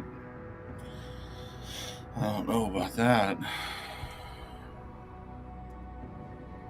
Tishine's just going to look at him a little bit. I think Tishine wants to see, like, if I could throw an insight check to just see if there's any... How resolved are they in this? Like, is there any crack in their, like... 0. I think there's a realm of, like, the only thing that you saw maybe was the idea of, like, I don't want any harm to come to Grian in this. You felt like that was definitely true. Okay, well, if he got that part at least. Alright. Well, Tishine's gonna look at Adim. Adim, what do you think?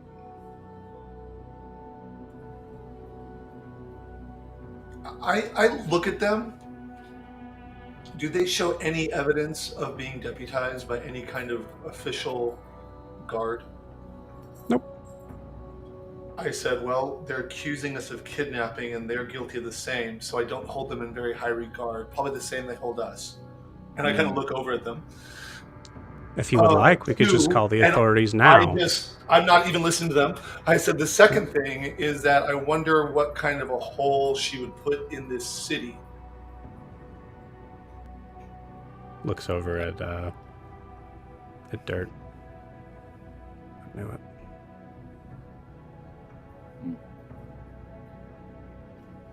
So what I think is that they are doing their best to do what's right, a position I've been in several times before.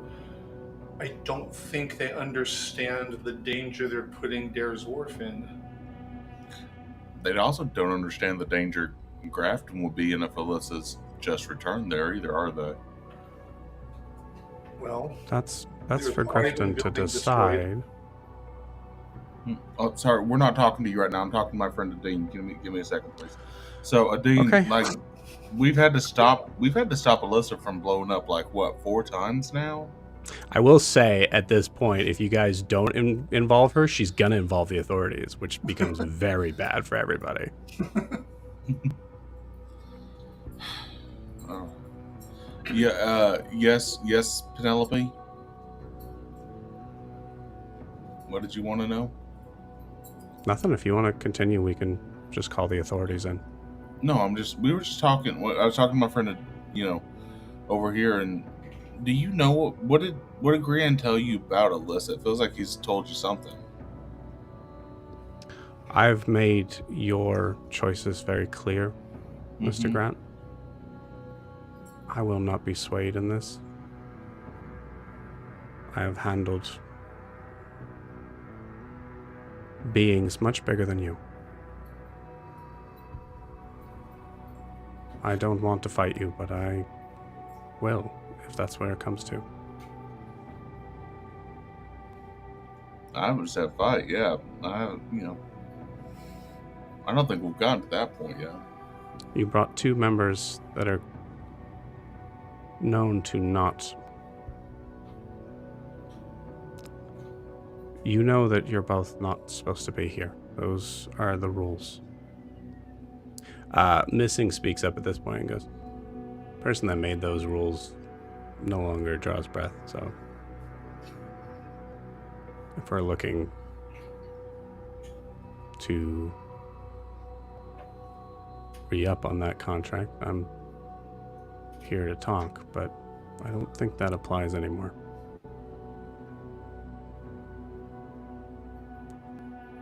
Okay.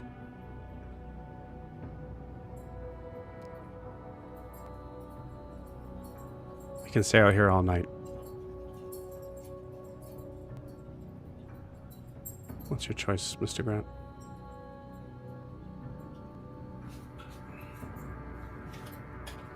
Well, I guess let us go get the kid and we'll bring him back to you. Do you want to meet here or can we meet somewhere else? You can bring the kid here. All right, let's go. When we come back, we better be able to see Grian and Sif, though. If you bring We the don't- child, if you we- can. No, but listen, if we don't see them for the exchange, it's off. Just so you know.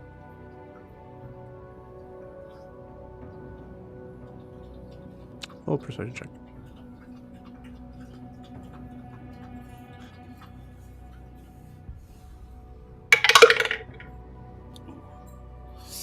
Damn, 13. 13.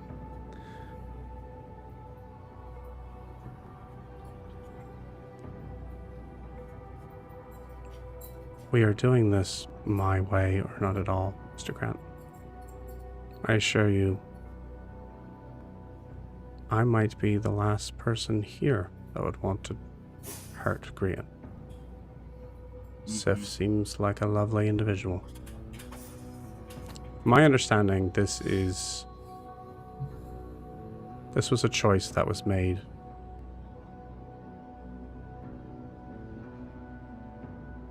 abruptly, but with good intentions. That's why I would like for it to be handled in a way that doesn't bring anyone in trouble. I think we're on the same page there. The next level I take that to is I just want to make sure my friends are safe and that the business is handled as business should be, above board. That's all I'm asking. That's all I'm saying. Sure. You see, business is a compromise when people come together. And Tishy's going to talk about business for like 7 minutes straight for just a moment. Okay. All right. Well, what's happening? But- Does anybody else want to do it? Tell me all their levels. Yeah, I mean it's like pretty much like straight like level Okay, 9. You only that's see fine. 3 people there. I know, yeah, Um, I know, but I know there are more. Come on. Yeah, there's more. Yeah. But as long as they're all about the same level, that's enough. I don't need detail. I just, okay, they're about my level. While Titian is talking for 7 minutes, Mm-hmm. can I subtle cast clairvoyance and look inside? I mean, I wouldn't know where Grian and Sif are, so I guess I want to look I want to look inside the building. I mean, I can't do any like investigation or anything because it can't move. But Mhm. look around for, I don't know, any signs of them, any signs of a struggle, any signs of, I don't know, how many people are involved in this. Just get a feel for what's going on inside there. Okay. Maybe clues. So you're subtle casting this. You can see the like first floor. You can't see where Grian and Sif are. Right. So Do I so- see like seeing the Their first weapons floor, or you anything? see that you see that there is like there's like an area on the wall where there's like several there's like several hooks and things like that that I think you glean from like where like dust sort of spots are, that there was like several weapons that are on there. They're all gone. So you're for sure there's more than 3 people here. Great. And actually, I would say, yeah, I mean, using clairvoyance, you'd see that there's at least, I'd say you see 4 of them on the first floor, waiting, like sitting at a table, just being dead quiet. Okay. Hold on. I want to see if I can do this. I've never cast this spell before, but I like it.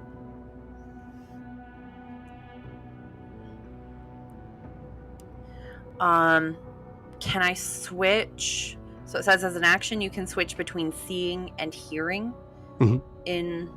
with the sensor. Can I switch to hearing and listen for a little bit? Do I hear anybody yelling? Interesting. I don't know. Grian. Would we hear yelling?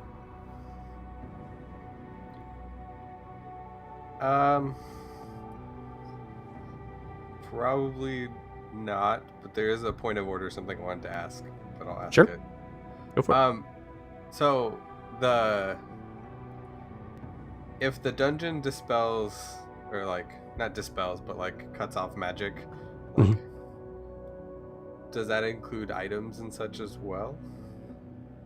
Or, like, It dispels innate abilities? anything, any magic. Yes. So Sif doesn't have spells, but Sif's magic is dispelled in this.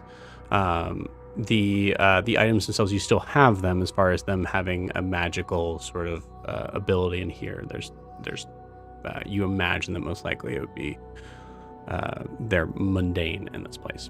So would Sif have then turned into her 9'2" self I was just thinking the same in the thing. cage?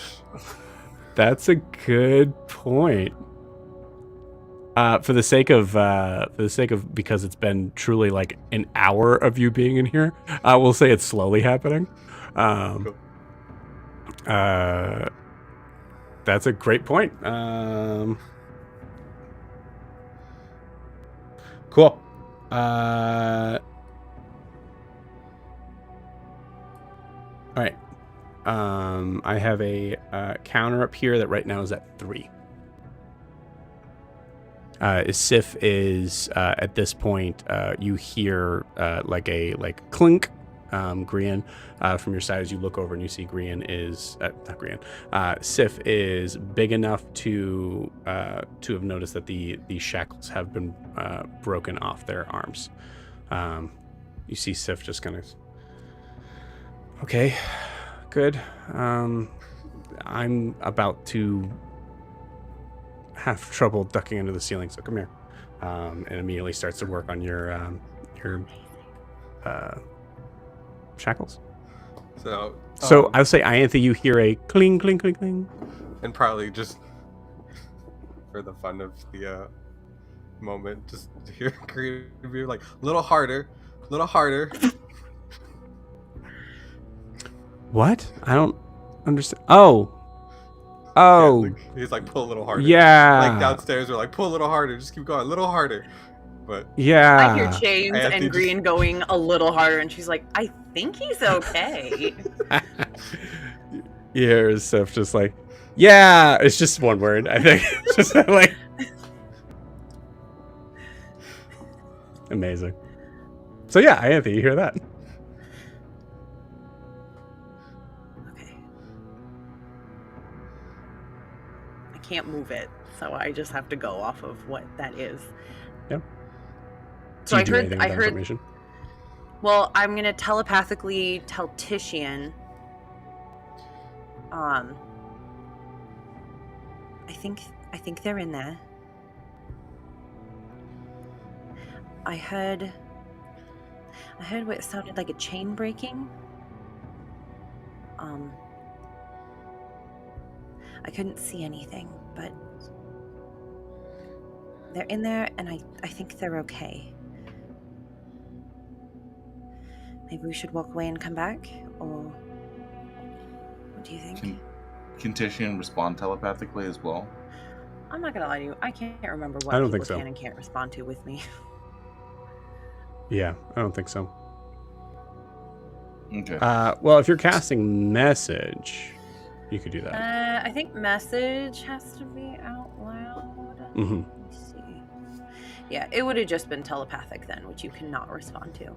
Yeah. So- Titian taking that, like, knowing Ianthe's telepathy, he's going to be, and, you know, free market and how we do stocks, and, like, Titian's going to strategically, like, after Ianthe's message, like, give a thumbs up like this, like, around so that she sees it, but he's not going to break stride.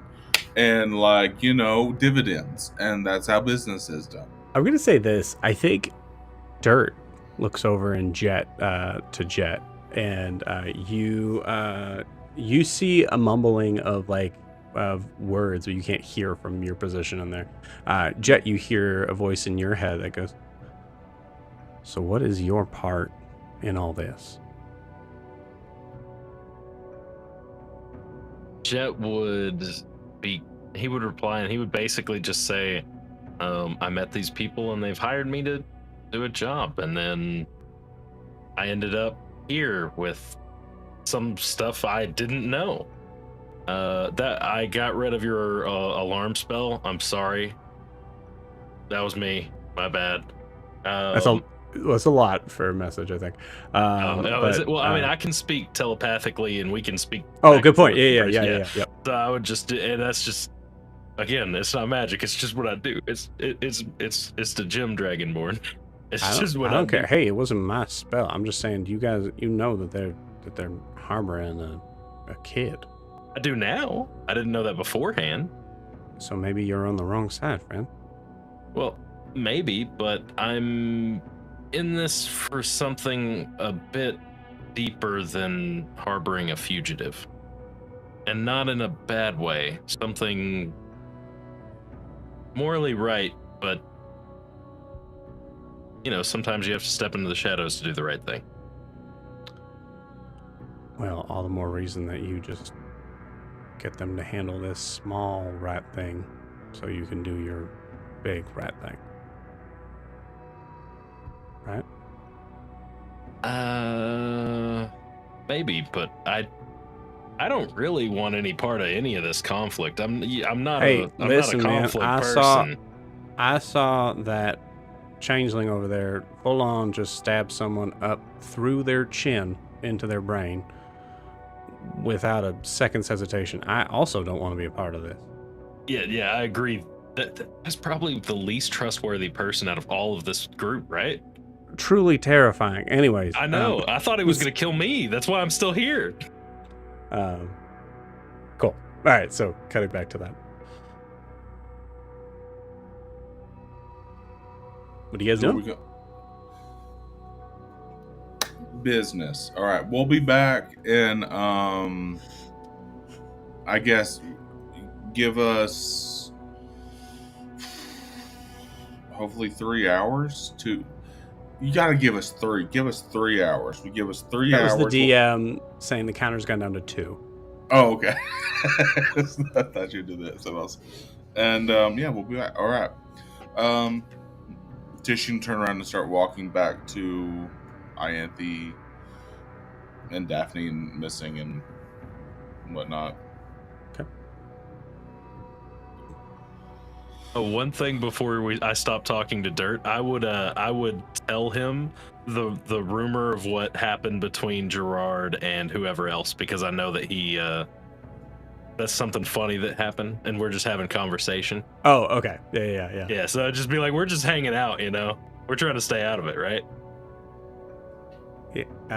Yeah, you see Dirt just like full on like laugh out loud. You see like Eda just sorry, just out of a funny joke. Are you guys heading back? Well, do we want to discuss it? Like, do What do you all guys of us wanna want to? Do all of I us think want we to need head to go to back, the or- spire. I think we need to go to the spire, all of us.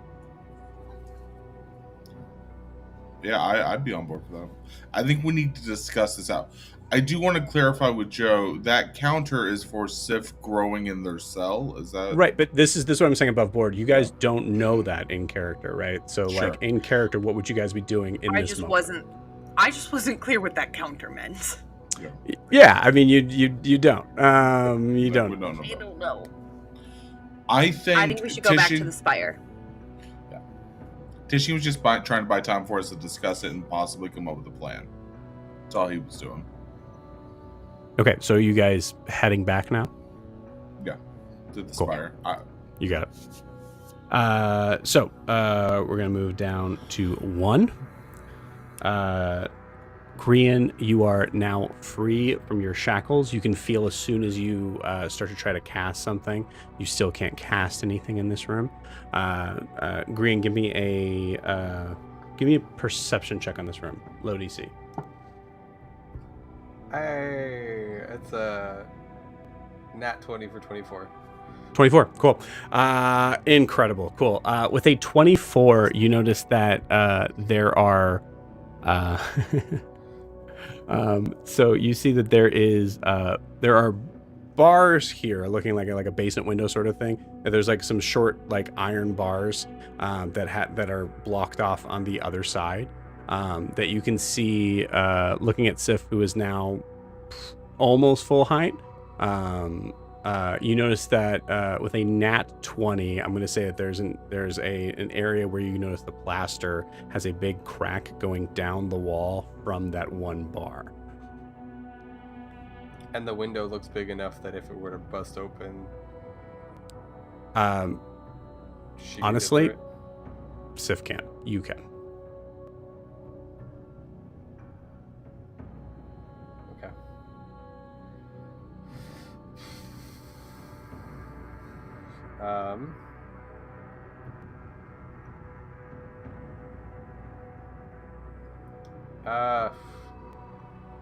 I'd say I'll hold on to that thought for right now.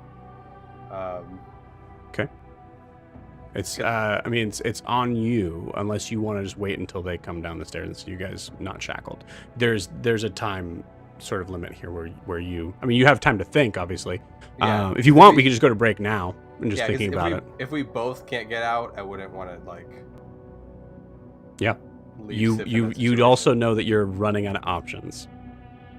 Because that's what you got with that nat 20. But we'll say as you are thinking about that, as our other heroes are heading back, we will take this time to take our 10-minute break. So see you guys in 10.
Okay, we are back.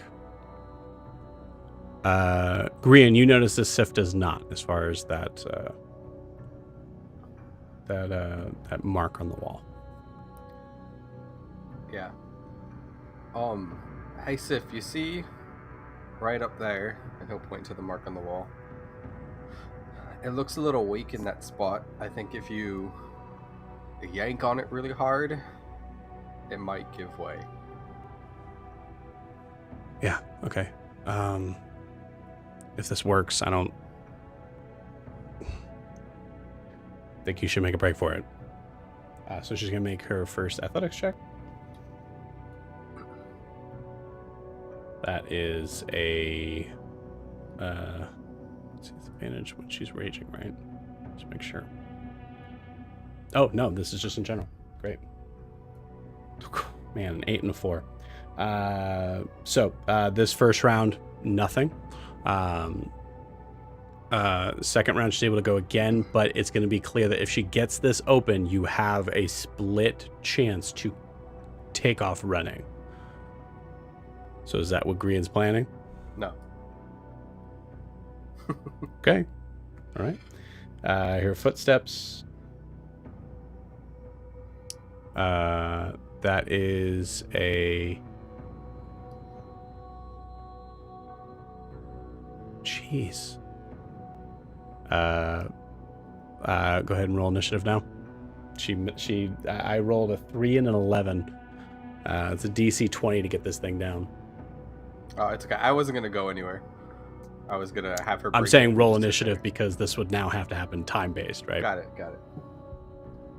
My initiative 17. Cool. Initiative is 17. Awesome. And then their initiative, natural 1. Awesome. Cool. So we'll say that they're surprised in this moment. Gives her another shot.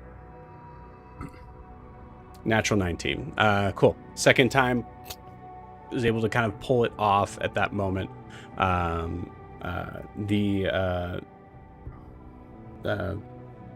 You guys are working in the same turn. So Grian, what are you doing on your turn? Well, once it comes down, Mhm. I'm just gonna look at Sif and be like, all right, now we wait. And he'll just walk back over to the spot and sit down.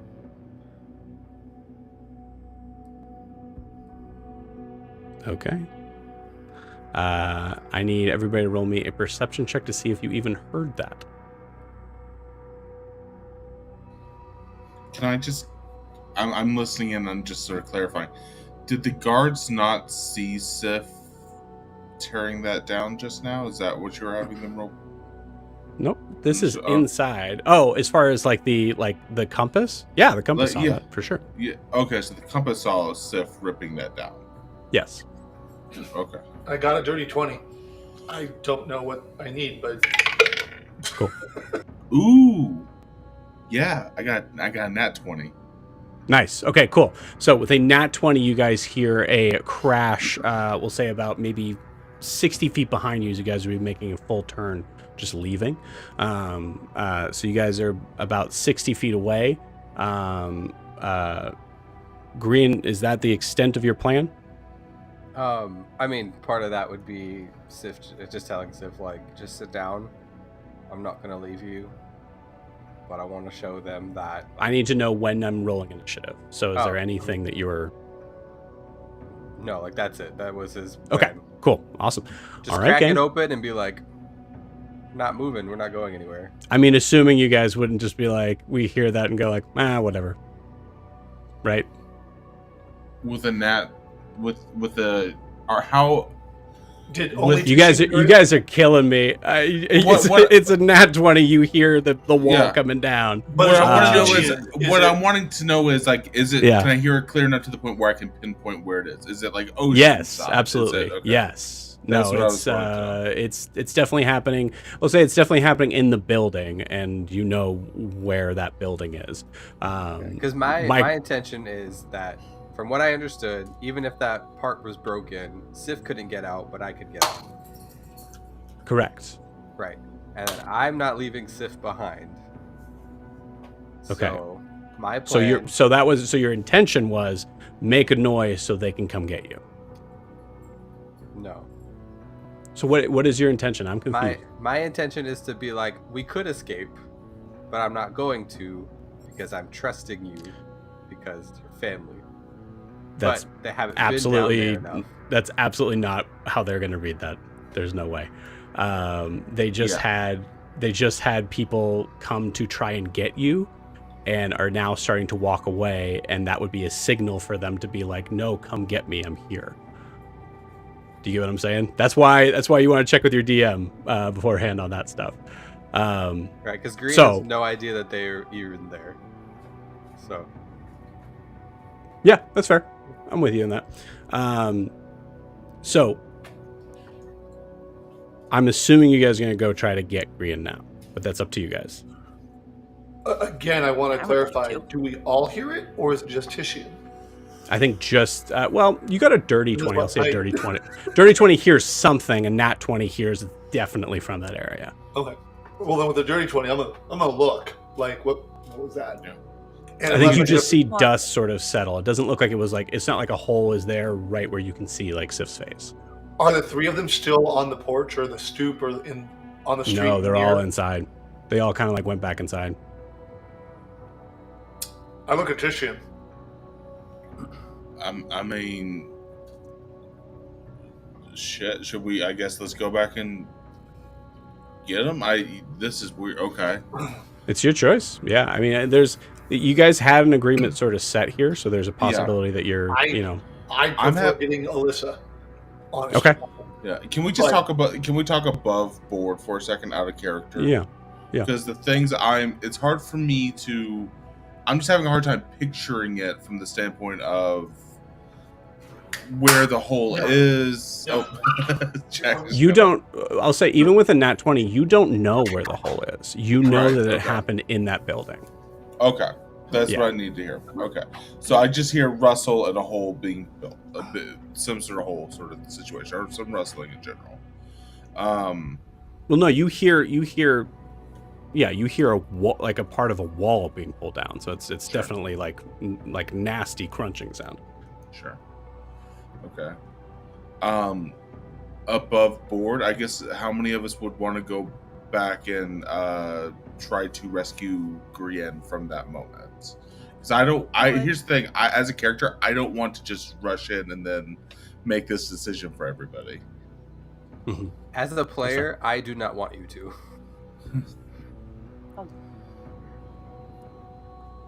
Okay. Yeah, I mean, we're talking about board, so yeah. That would definitely take place. I mean, I would want to, but if you say no, I'm not gonna fight it. I think don't know him. I don't want to. That's fair. That's fair. That's Jett's viewpoint. Is like, I don't know these people. That's fair. Like, you say they're your friends, but this could cost me my job. You know. And I'm sure Daphne and Missing are like, I'm not going near that. Well, and for Jett, it's also burning a lot of bridges. Yeah. Can we have Daphne and Missing definitely stop and look in that direction and look back at you guys? Can we have this discussion though, like above board again? Do we want to go get Elissa and bring? Is this the moment where we're going to hand Elissa over? I think Elissa needs to be brought with you, Wolf, and at least have that discussion. I mean, I was always like, we took her from her parents. What the hell? Like, I'm kind of siding with them a little bit. But I mean, only a little bit, because she will take down a city. Mm-hmm. Yeah. So, like, I'm not against helping her find her place. And E-Wolf is close to family.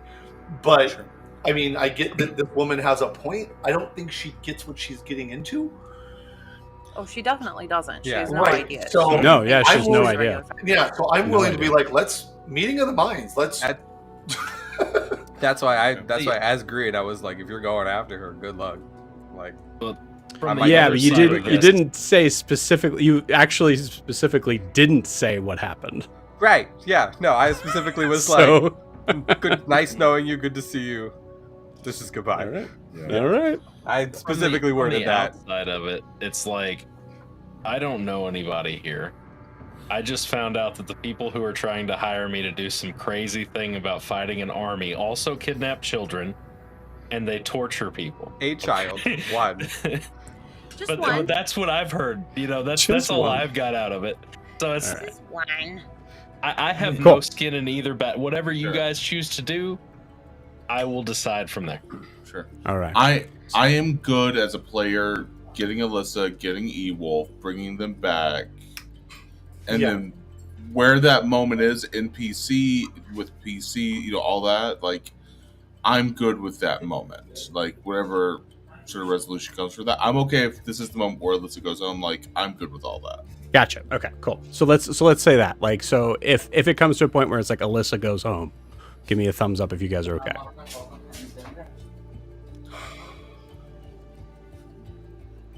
I'm okay with it. Everybody's like, I'm kind of like Thumbs down. this. I mean, I want it would determine All what that. so then we'll role play the rest out. That makes sense. I'm with you. I think it needs to be roleplayed. Yeah. Cool. All right. Cool. Okay. So as you guys head back, we'll move to the point of like, I mean, simple sort of like thing of this of like, I think Eda comes down and just like looks at the wall, and looks at you. Okay.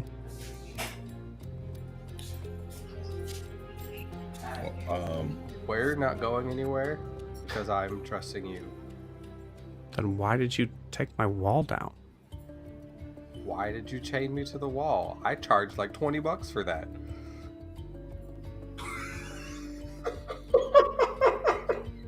Roll me a d20 just using your charisma. Add your charisma, please. That's a 15. A 15? Cool. I think 15 is absolutely the DC. She goes, fair. Stay here. We'll sort this out. Gonna pretend I didn't hear some of that conversation because I might. Fair. Okay. All right. You see, I think there's definitely a point where Sif would be having a conversation of you of like, why aren't you leaving? Well, is there no conversation of she grew to 9 feet tall? As an NPC, I can only have so much RP. Oh my Yeah, God. I think it's part of the shock. Like there's a hole. She's not. yeah. There's a whole. Yeah. There's supposed to be magic. What happened? Let's be clear. What's happened tonight could take 3 sessions to explain. Cool. Yeah. So that happens. I think there's a moment where like you and Sif kind of share a moment of like, because I assume Grian saying like I'm not leaving without you. Yeah. Which I really. Oh man, wish Fidget was here for that. Me too. Cool. She'll watch it. Well, yeah, they'll watch it for sure. Sorry. Okay, you guys head back to the spire. I'm gonna roll something here. Okay, yeah. Finn is currently not there. But you see E-Wolf. E-Wolf is it's only been like 24 hours. You notice that E-Wolf is dressed a little different. He's just got like very like plain black robe. He looks exactly like Finn. And just like as he sees you guys is, oh hey. Okay. I know. Just Hey, you look good. You look. thanks, man. You know Appreciate what? Love this for you. I love this for you. Just to let you know. Thank you, man. I feel like you're being serious with that. That's really nice. Thank you. You guys came back in late.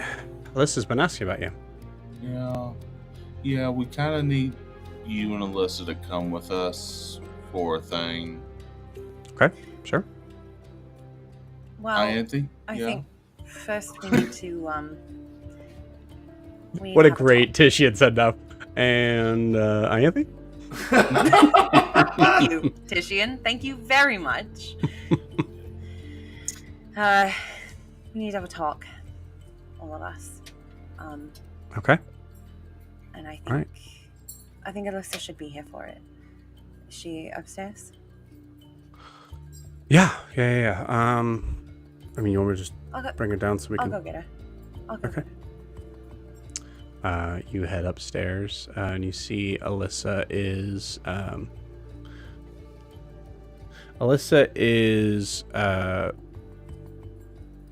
marking like an extremely large like tic-tac-toe thing on the wall and trying to convince Danzig to play. I was just like, no, yeah, you're just gonna scratch twice on the wall, and you see it, like you see Danzig. Danzig's like, he's like starting to get the hang of it. He's just like, great, that's one, and then like scratches another, and it's a completely different sort of spot. No, you ruined it. That's the wrong spot. From behind her, hi. I'm gonna cast prestidigitation and create like an O. You see, I think there's a boat where Elissa, they rolled a 4, so Alyssa's like, wait. Don's like, how'd you do that? And I'm gonna do it 2 more. I'm gonna do it 2 more times and make like a line. I win. Wait, no, it's my. Oh. Yeah, no, dogs can't. Okay. What? How? Seems like you've had a productive day. Get me out of here. Your wishes are Um, correct. I don't say that, I'm not there. Sorry. No. I wanted to talk to you about something. Okay. Everyone's downstairs. We need to talk. But I wanted to come talk to you first. I already know. You do?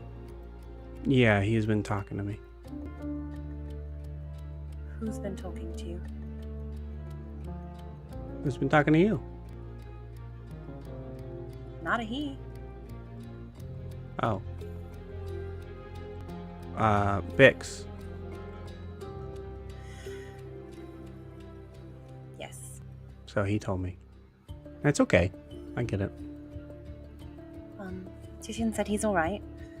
And he's with people who will keep him safe.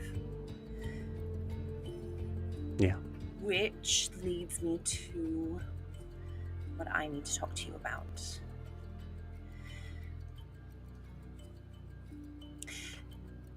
Do you ever miss your mom and dad?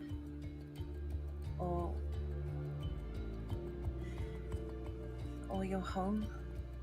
I gotta rely on all of this being dice rolls, I think. Just to be fair. I mean, my dad, I guess, a little bit, but Sure. not mom. I can understand that. If you had to go back and see them again, how would you feel about that?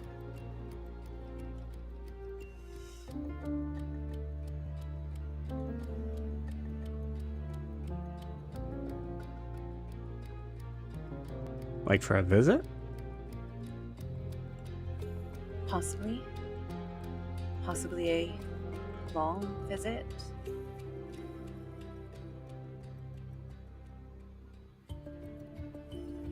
How long?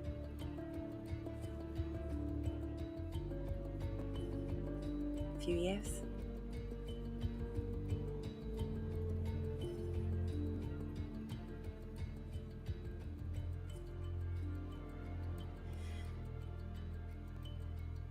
I want to tell you, I want to be honest with you. There are some people here who they've taken Grian and Sif What? And they've taken Grian and Sif. And they want to send you home. And the only way they will let Grian and Sif go is if we send you home. I don't want to force you to do anything you don't want to do. That's why I'm talking to you about this now. You see, I above board I rolled a nat 20, so I think you see Elissa's like eyes.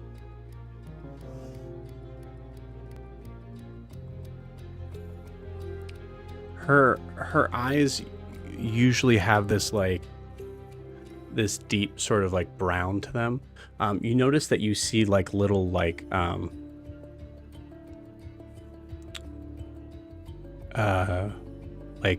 almost like what looks like a solar flare coming off like from the pupil on these sides of the iris.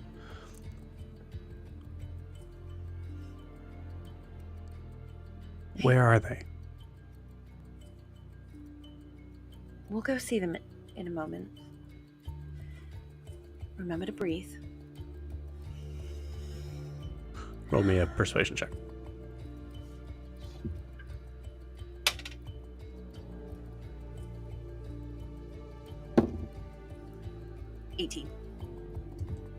Okay, 18's good. I'm breathing. Where are they? We will go see them in a moment. This is why I'm talking to you about this now. We have to make a decision, and we're going to make it together. I don't think it's fair to you to tell you where you have to go or who you have to be. But I want to be honest with you about what's happening and what's at stake.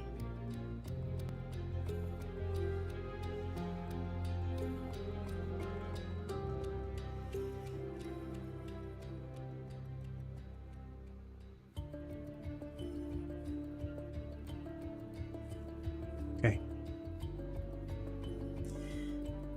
Do you want to come downstairs and talk with everyone?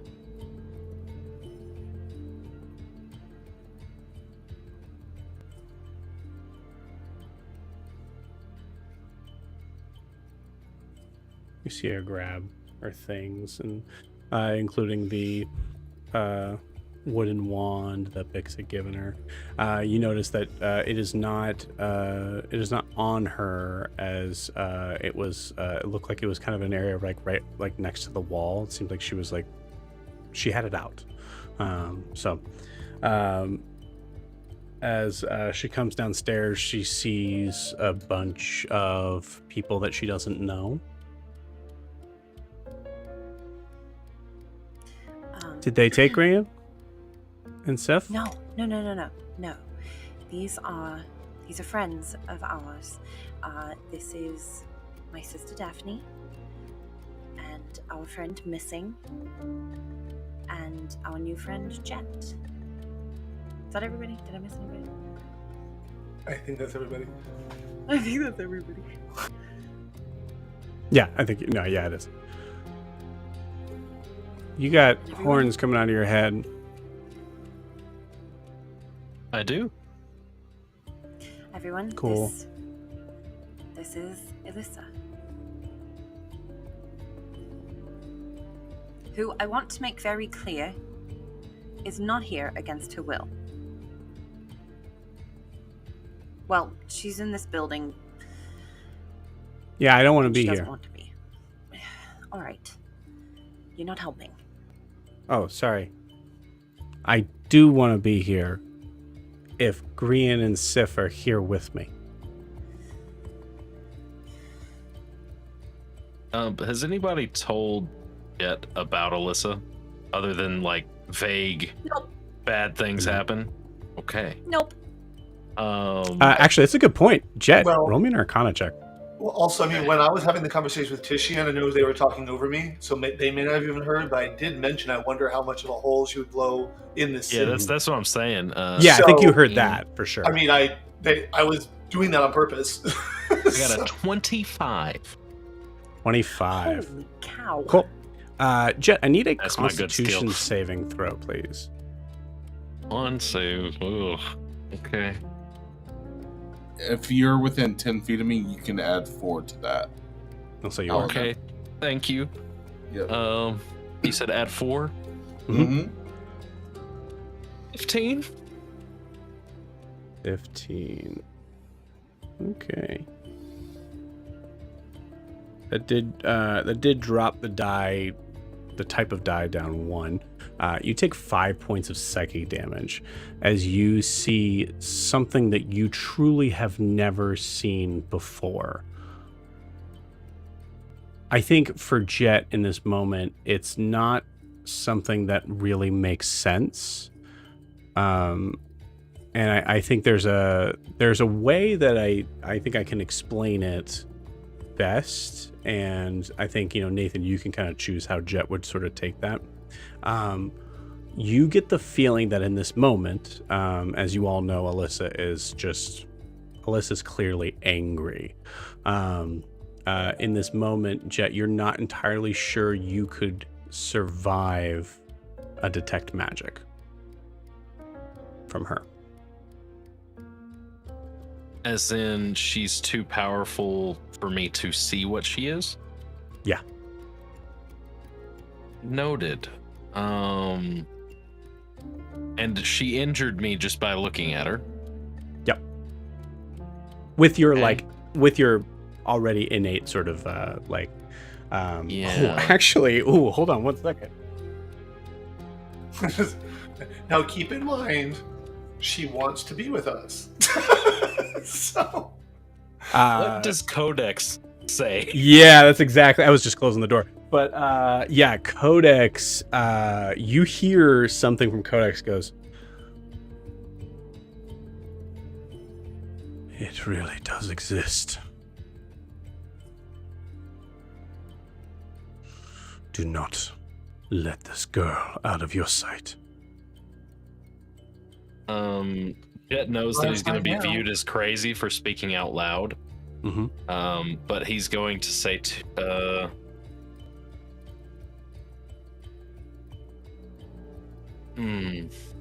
everybody's going to think. And I'll say above board for everybody else, Codex is a very specific being with very specific intentions.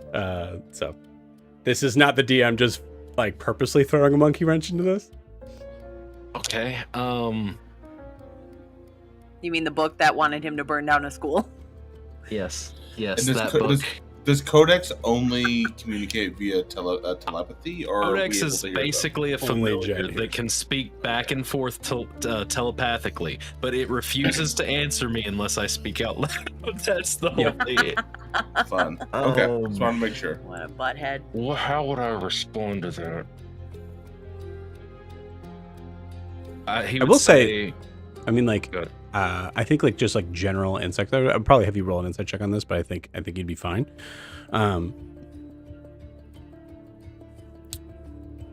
You've never really heard Codex talk like this. I think maybe not even like necessarily the words or how he says it, but like you get a weird sort of like vibe of like you're recognizing that this kid is extremely powerful. And I think you're picking up, Jett, of like Codex looks at this as an extreme opportunity.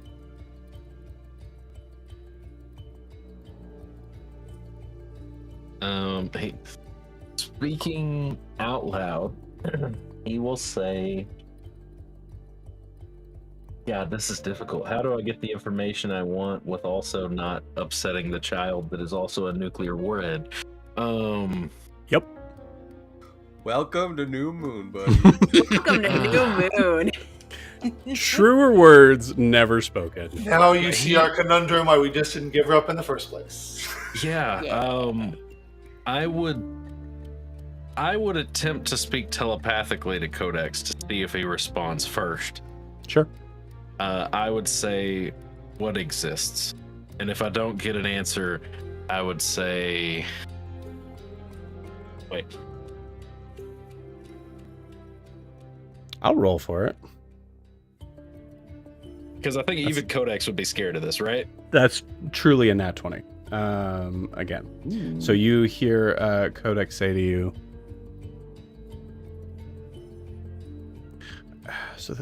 okay.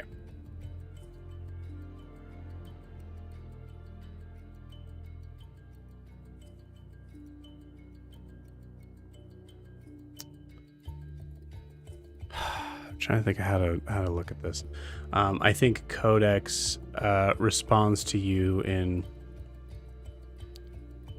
a way to release me from these shackles and to give you everything you've ever wanted.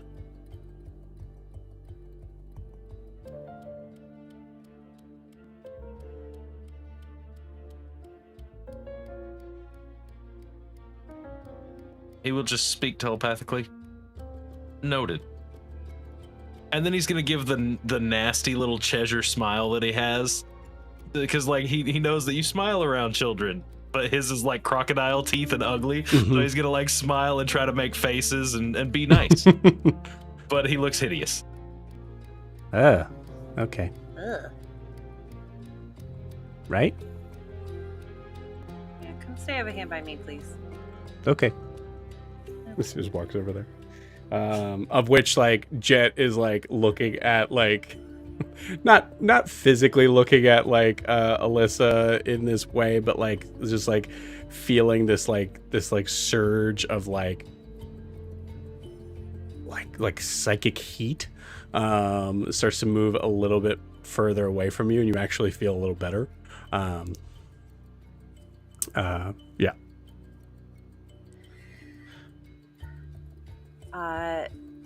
So I've sort of explained to Elissa what's going on.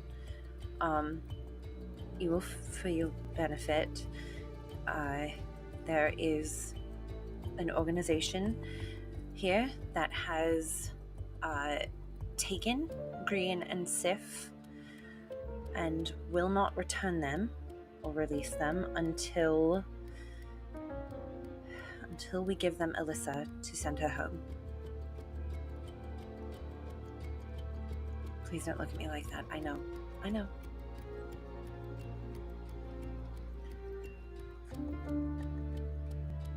Oh. The Compass, they're called.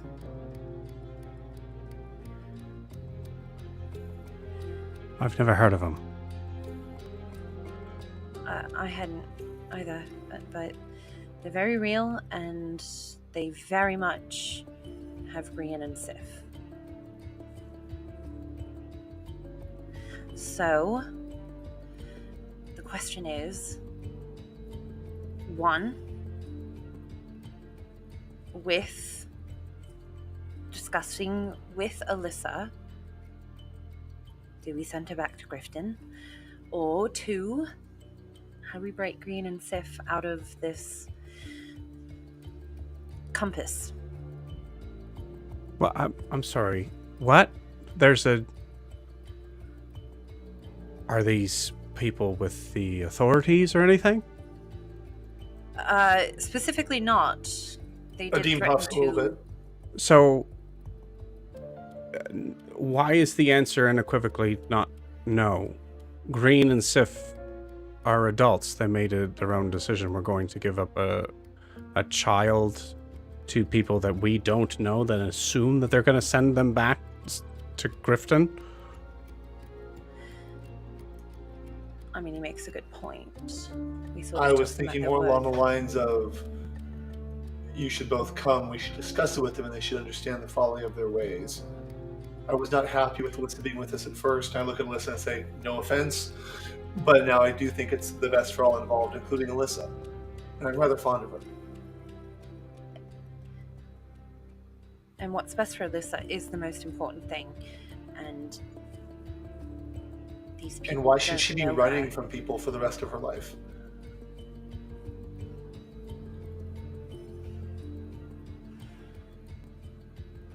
I mean, we all know that Grifton isn't safe. And if she's Not for upset, her neither is and not Dwarf. with her. Listen, No, if definitely not. you know where I stand on that, I feel like in some ways, maybe bringing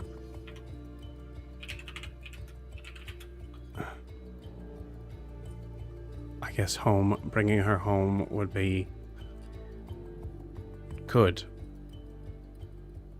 I think that's something that should be done and decided on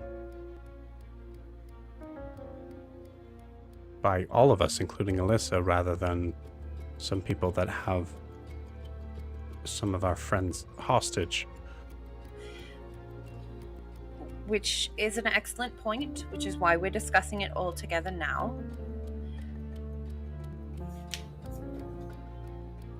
What if we all went back with Elissa and someone who could act as her guardian enough to convince them?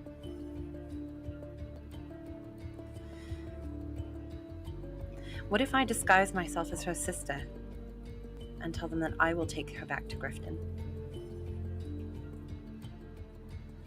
I don't like that idea. I don't like using deceit on. They're not evil. They're bounty hunters, right? So it's not like they're. Are you with them?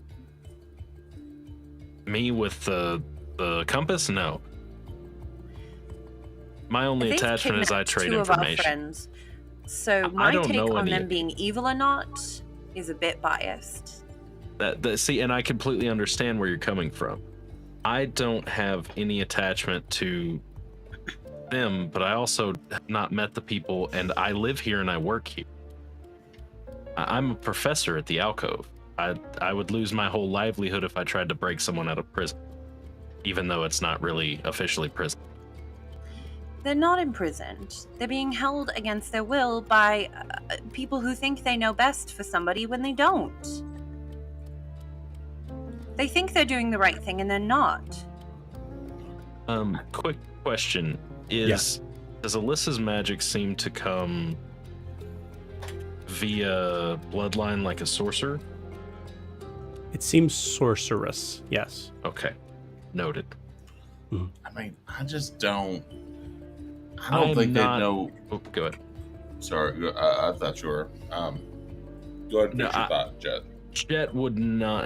I would not say to give a child to a group that does this. But at the same time, I don't think we should just go in there and murder people. Also, I don't want to lose my job and livelihood.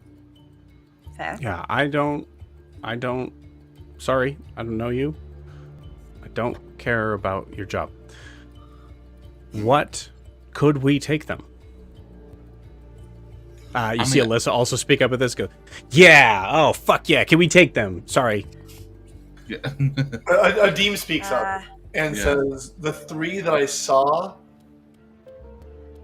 maybe, but I'm certain as I can be, and this is just Adim talking, not pulling off Anthony, there are a lot more than that I didn't see.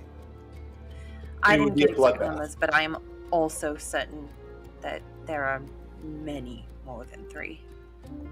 I don't think the idea of taking them on is a good first step. Okay.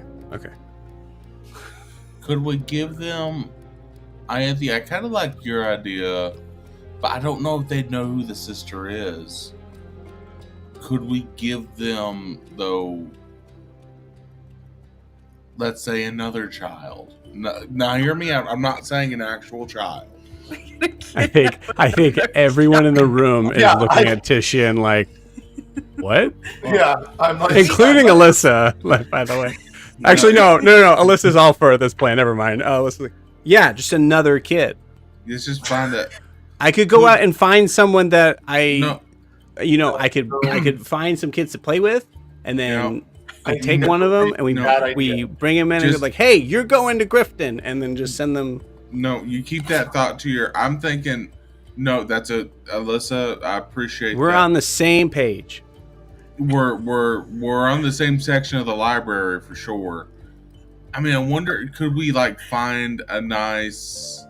Could we find someone that kind of looks like Elissa, but maybe could just act like Elissa, and we could pay them off to maybe like do this thing, like maybe like someone about Elissa's height, but maybe like I'm trying not to say halfling, but y'all are gonna make me say halfling. Can we pay a halfling to like take Elissa's place, and then we could just like No. roll with it? No. What? Okay. You don't. Okay. I just jumped in with the. Oh, I didn't even see Evans. That's so funny. Our demon's just sitting there with his head in his hands, like, no. What? No. I'm not saying kidnap another kid. I'm saying we enlist another kid. You know what I'm saying? Like someone who is. I truly don't know what you're saying. Yeah, no. Okay, she's trying to say, can we hire someone to act like? Is there someone that we could hire? Because this is a world where halflings, gnomes, people that are naturally Alyssa's heights. Could we hire someone to pass as Elissa? Well, remember you also said no. 3 hours. That's true. 3 hours. So And it's like the hire middle of the night. hire a half But we do- prostitute to act like Elissa to go home. We Just do head have. over the Blooming Orchid. It's You'll not be necessarily impossible because we do have a whole, possibly a good chunk of a thieves guild that we could, use or possibly call upon here. This is a crazy idea. Oh, there's Absolutely definitely crazy. Yeah, I think we should maybe just go speak with them and just I know I'm the warrior, but why are we always fighting? I think if we go talk to them, there's like a 90% chance we're going to end up speaking with sword. You know Okay, what I'm saying? okay, all right. Wait a minute. Who is this? This is E-Wolf. Okay, thank you.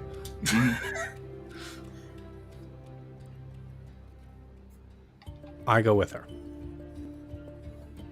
What? Okay. I go with her. That way I know that she's safe.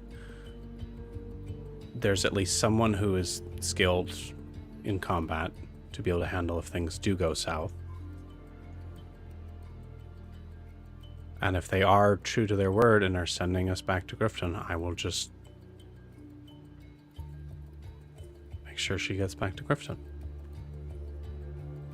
And then what? You just stay in Grifton, both of you?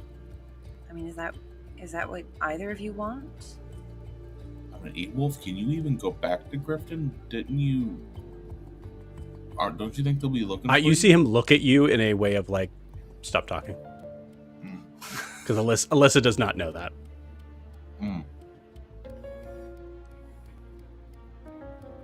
I can make it work. I mean, you just started studying with Finn. What would you do? Well, I mean, Den Mother, you just did leave. I'm sure the city is... If they let me live. He doesn't say that. Shit, that's right. Also, Alyssa's still there.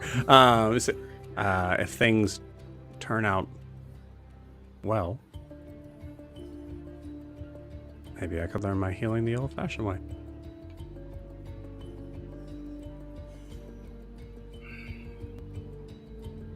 Well, I don't like that plan at all. I don't. Shit. It's better than hiring a halfling prostitute to disguise. You're the one as putting Elissa. prostitute in my mouth. I never said prostitute. You You're did the say one that brought it halfling. up. Not okay. First of all, not all halflings are prostitutes. That is. Who said all halflings are? That's what you're saying. Who's saying that? No, I caught where Tisha was at. Like, I did say halfling. Oh, so all halfling prostitutes. That's funny. I love that. But Yeah, I mean, I don't. If you can think of a better way that makes sure that at least everybody here, except for the guy worried about his job, is Okay, then I'm in. But I'm just saying, I would do this 100 times over if that meant that Elissa was safe. I think your idea has merit if it goes that direction. I think when we meet with them, we need to explain to them the entirety of the situation. I don't think they know everything that transpired. They can't if they're just looking for Elissa like she's a 5-year-old girl. She is much more. Okay. Would that change their mind, though? I don't If know, they- but if it they might knew stop Elissa from everything? blowing up this city. And I say that with Elissa, right? I mean, she knows what Yeah, and Alyssa's like right Like- there, just like, all right. You won't. I know you won't. I've been working on it. I know. you I are. think you think Right. back upstairs to where like there was a point where I was like, I was gonna have to start rolling. You have been working on it, and we love how good you're getting at it. But we also know that if you get angry, you might do something that you wouldn't do when you weren't. And that's bad. It can be, yes. I have grown to love you, Elissa. I want the best for you. But I really want you and everybody around you to be safe simultaneously. Not just them and not just you. I want everyone to be safe. And I turn over to the others and say, that includes Grian and Sif, so we should probably head over there. Yeah, Elissa leans in on this. It goes to Diane. He goes, Adim said he loved me. It doesn't happen too often. That was out of character. Said that to anyone And he else. doesn't lie too often, so it was also true. I have grown fond of Elissa. He's never said it to me. Okay.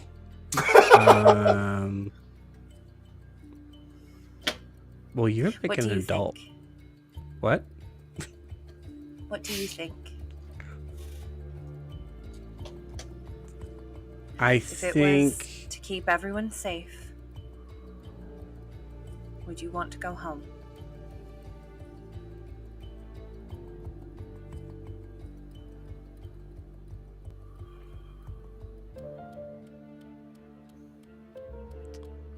Ianthe, roll me an Arcana check. Good at those.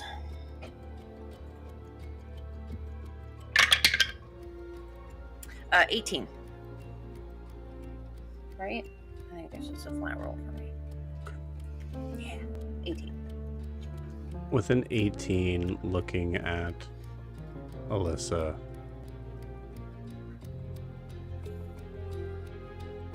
you see her physically struggle to answer in this moment. And it's not... There's conflicting emotions here for sure. But it's not... You get a feeling of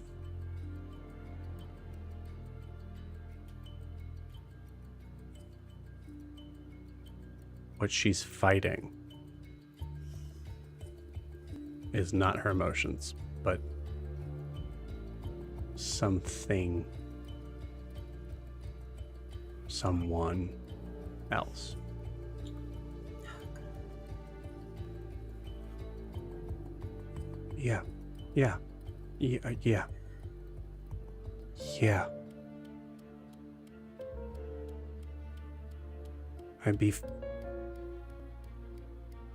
Yeah. I'd be fine. If it comes to that, If I'm it still comes not convinced it's the blessed place for you. And Adim cannot Oh. believe those are the words coming out of his mouth. Okay.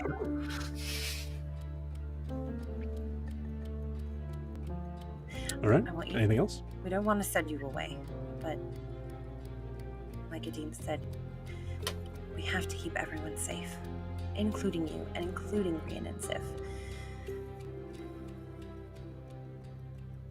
So I just know. want to make sure you know that. carrying your, I know it was an Arcana check, but it was also kind of an insight check. There was a weird sort of in-between thing here and there. Carrying that over, you know that she honestly believes you. Good. Good, because we're not lying.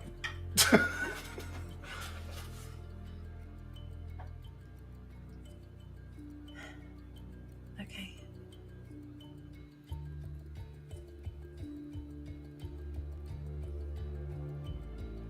Should we Okay. head out? You guys head out. Yeah. We'll fast forward back to the same spot where we were at. You see the same people kind of standing forward. I will say, I think there's a moment where Eda is, yeah, let's have that actually. I would imagine she's surprised. Well, I think there's a moment with Eda and Grian and Sif, obviously. I would also tell Daphne and Missing, hold on, let me check real quick, to stay back like 100 feet and out of sight if they could, but where I can still ping them with a message if I need to. Cool. I think there's gonna be a conversation that happens there too as you're heading up. So, yeah. I would like to speak to Titian on the way over. Okay, great. So we'll make sure we roleplay that moment too. Sweet. Eda brings down a beer and some like really bad bar food.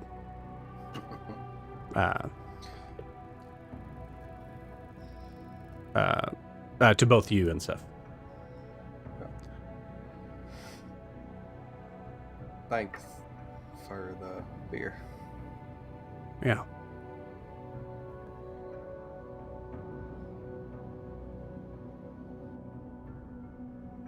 Have you, you didn't really get a chance to catch up? If you found out anything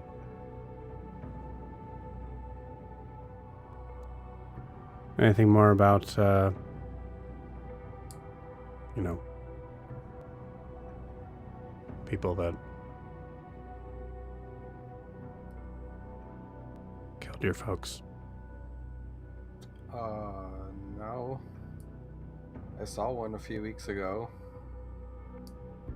Lost it a little bit. Lost him. But, I haven't exactly gone seeking them out after what happened.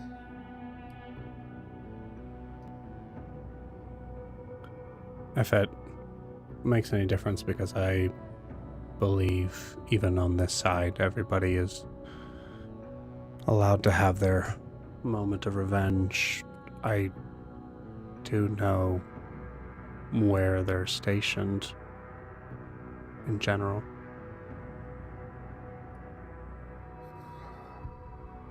I think that's probably on the lower list of things that I want to do.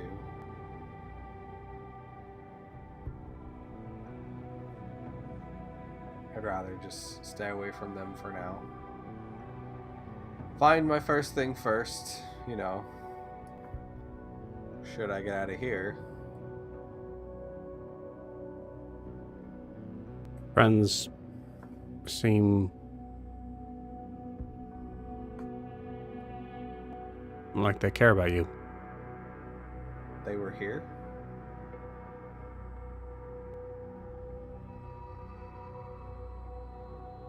If everything goes right, you should be out tonight.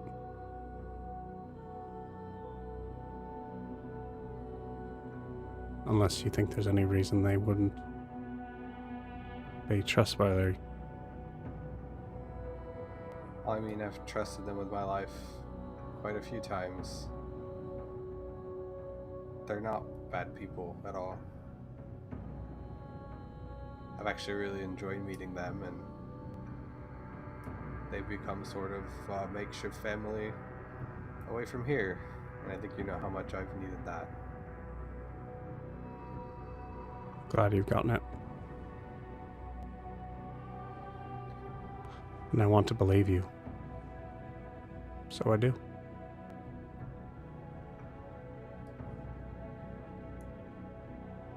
So are they bringing her here then? Yep.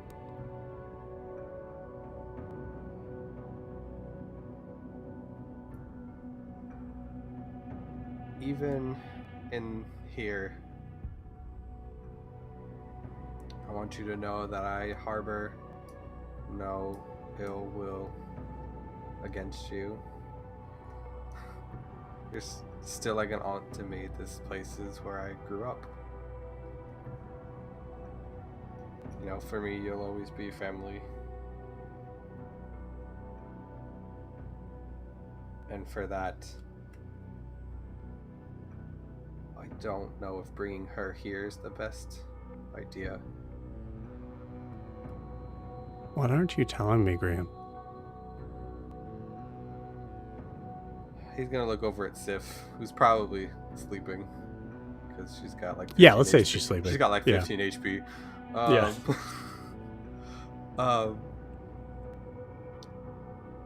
She's powerful beyond belief. And if you could imagine what kind of power the hands in the hands of a 5-year-old could mean.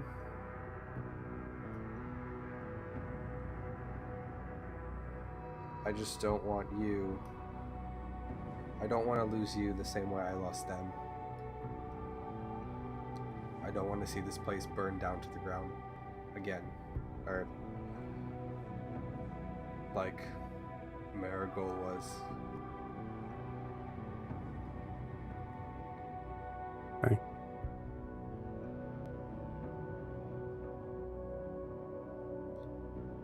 She's more stubborn than I was as a child, so you can only imagine. I don't know if that's possible. Oh, you wait.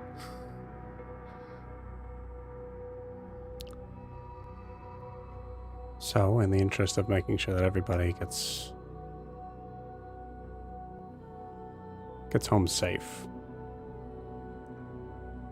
is there anything I need to look out for? Any signs?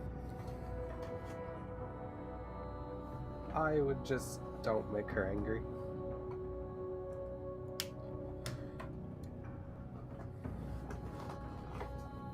How old is she? 5, so it might be a little hard.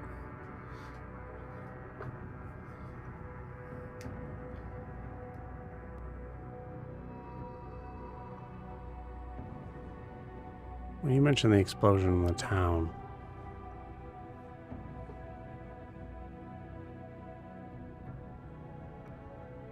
You said you didn't know who caused it, but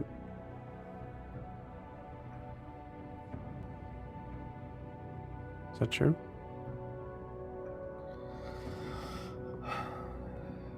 You taught me how to play card games. What do you think?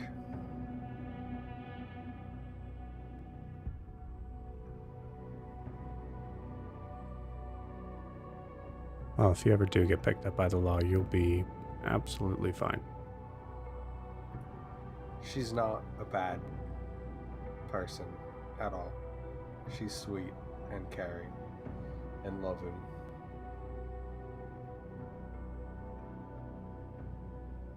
And dangerous. It's part of why I was coming to you, was to see if you might know someone that could help teach her how to channel what's happening.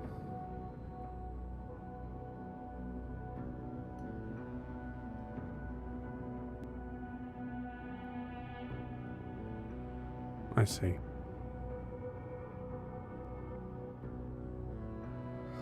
But if you're still intent on sending her home, I mean, that's a conversation I guess you will all have above.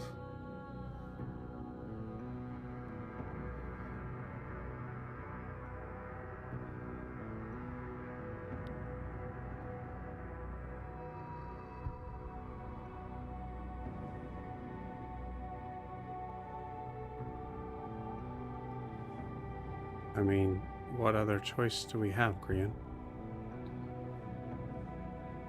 It sounds like she's dangerous in Grifton. She's just as dangerous here, and I hate to put numbers in your face, but there's a lot more people in Dur's Wharf than there is in Grifton.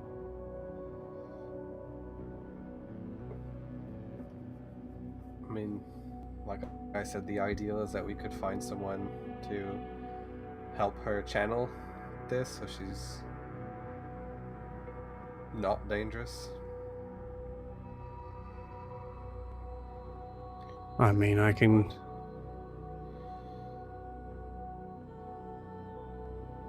reach out, but I don't, short of, I mean, we can suggest that her parents send her to the Ludus. Not too fond of them. Well, I mean, one of, like, what's her name? The High Lady, I don't know. Grand Chelito Cello, I don't remember. She tried to murder one of my friends twice. Two separate friends, actually. Actually did murder one of my friends, but yeah, so not too fond of that idea. Okay, yeah, so Ludus is out. Didn't know that. Yeah.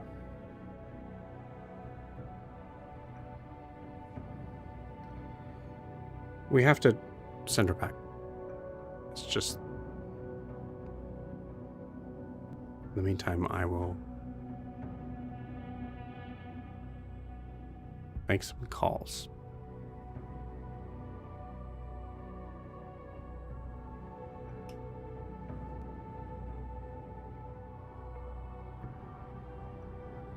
Done with that? Mike takes your plate. Ball's in your court, Auntie. And he'll just point to the bars. Be like, just let me know how it plays. It was just leaving my head. Okay? Just not something... We're not there yet. We're not, whatever.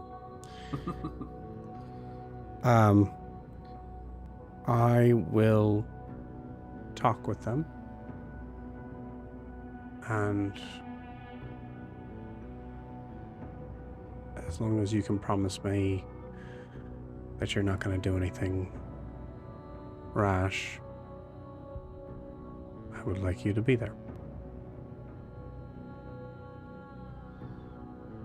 I will not do anything rash. And you see, this is the first time in probably a while. Not that like she, but as I've been playing Grian, this is the first time that he's just like straight up like, no, I won't do anything crazy. Okay. He's beat around the bush a lot lately, and he's just no. Oh, before you go, I found this on my journey. I don't know, I want it back, but it might bring you a little bit of nostalgia. And he'll take out the dwarven spyglass and hand it to her. It was what I had to get for Dr. Karan for that information, but seeing as how he's gone, I just kind of keep it now.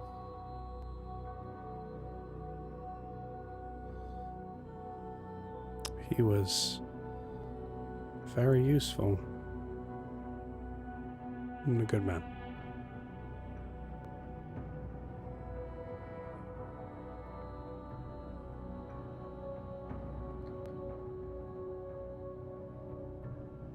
Oh. Yeah, I know, crazy, right? Yeah, I know above board it wouldn't work down here, but forget it. You get the idea. We're RPing. I mean, like, crazy. One time, I accidentally pointed it towards Titian's bedroom when he had a lady friend.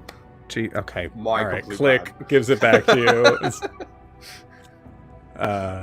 But hey, when they come, just go ahead, wake me up in the morning. I know it's probably going to be a bit, so I'll just hit the hay and just let me know.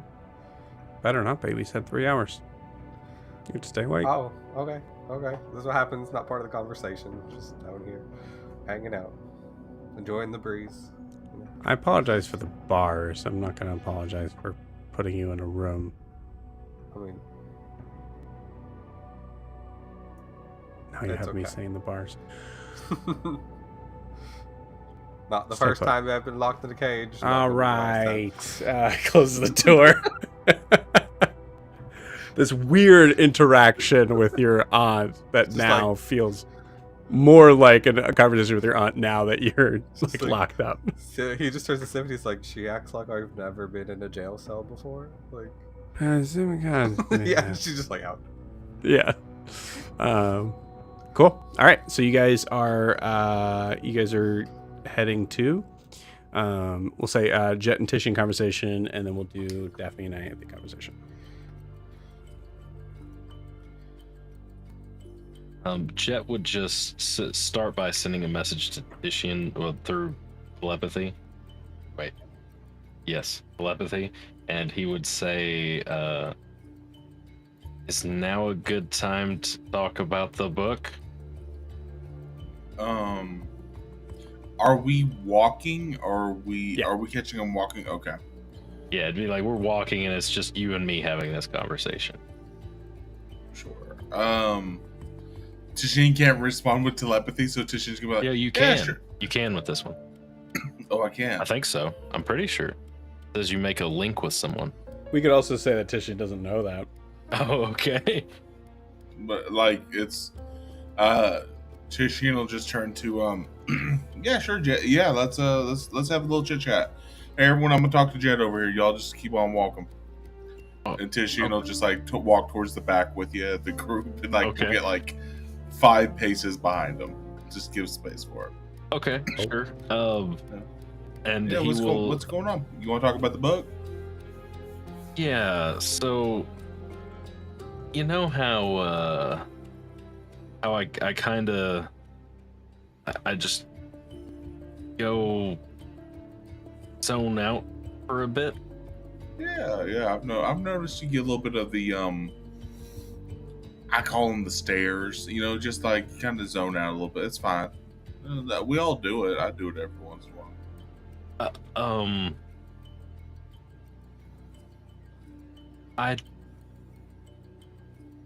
The book was a person.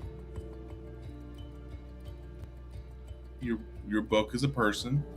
Oh, okay. Kind of. Is a person? Isn't always the nicest person. Is that why you threw it like back there? For the most part, he just yells at me in my head at all times. That sounds bad. Why do you take that from a book? I don't. You can. I gotta be honest with you, Jett. I think you could whoop that book's ass if you really wanted to. I don't know about that. I've had people try to steal it, and the book took them out. Oh, okay. So it's really okay. But that's not the point. The point I'm trying to make is it's hard to stay focused when you hear somebody screaming in your head all the time. And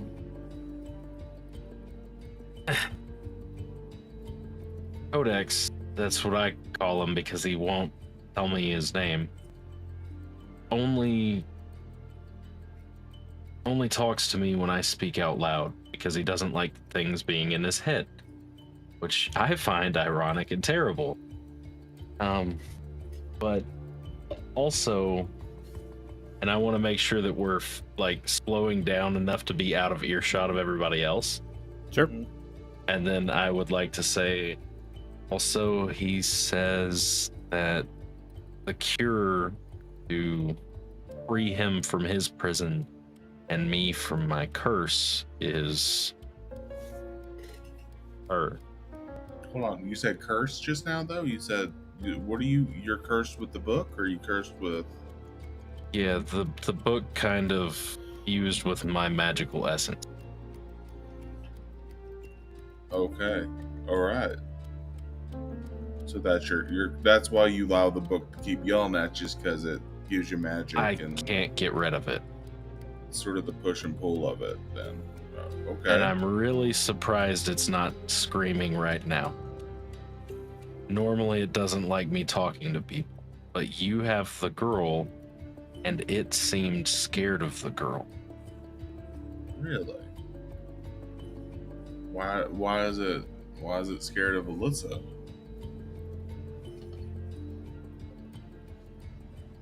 Because it's that powerful. My guess would be that the Codex wants to use her power to free itself from the stone in the book, and in return also free me from it. But it's said to protect her, which is unusual for it to ask something of me without it being sarcastic. And you were willing to speak to me plainly, so I'm speaking to you plainly. Sure. Well, we're friends now, so I just want to I appreciate you coming to me with this situation. I appreciate you sharing with me the relationship you have with your book. I very much appreciate you letting me in on that. And if Titian sees the book out, Mr. Codex, it's nice to also meet you as well. Oh, please, no, now it can't speak. It's gonna scream at me. Oh, sorry. I did not mean, Mr. Codex, you do not have to talk to Jett about, sorry.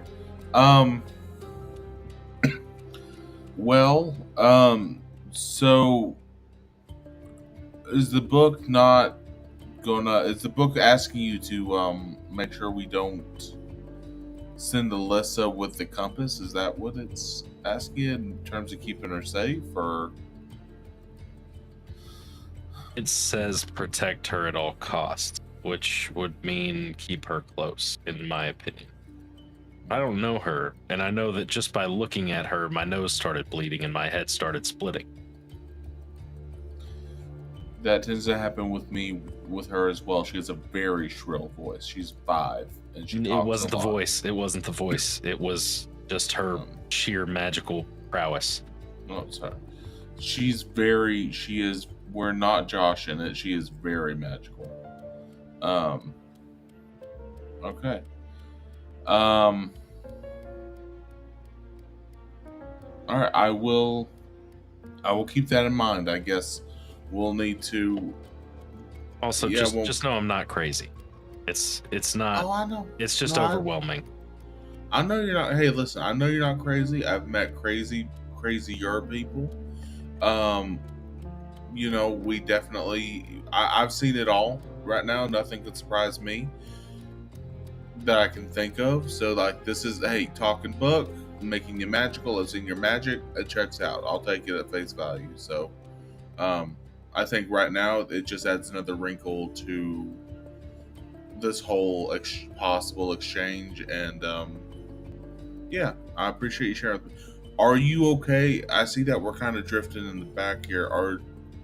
Do you want me to keep this between us? I would prefer that, but I understand how information works. Normally, I wouldn't say this to anybody, but you've been nice. Thank you. You're welcome. We should probably get back in case something happens. Yeah, let's move forward. We probably should get up there for when we meet Penelope. But I appreciate you, Jett. I will try to keep your confidence as best I can, for sure. I've only let 4 or 5 secrets slip here and there, but I promise I'll try to keep this one. And then that'll be they'll start walking closer to the group. You got it. Daphne comes up to you, and essentially we won't roleplay it just because we want to be mindful of the time. But Daphne comes up to you and goes "What's the deal with this? Why is she so important? What's the that sort of thing?" So it's up to you, Anthony, to decide how much you clue her in on this.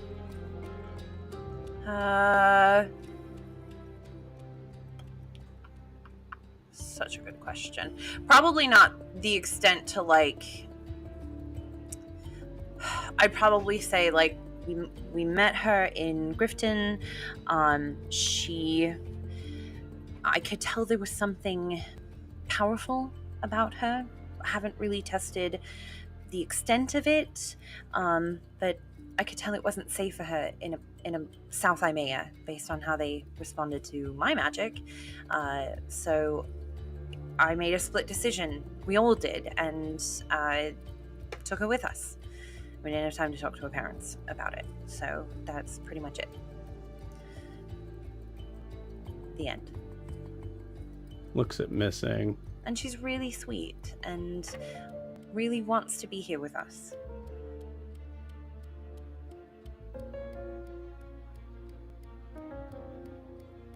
Okay. Missing just kind of nods. I think it's best if the two of you maybe stay out of sight for this. Maybe easier, but maybe stay within 100 feet. That way I can reach out if we need anything. Is that agreeable? Sure.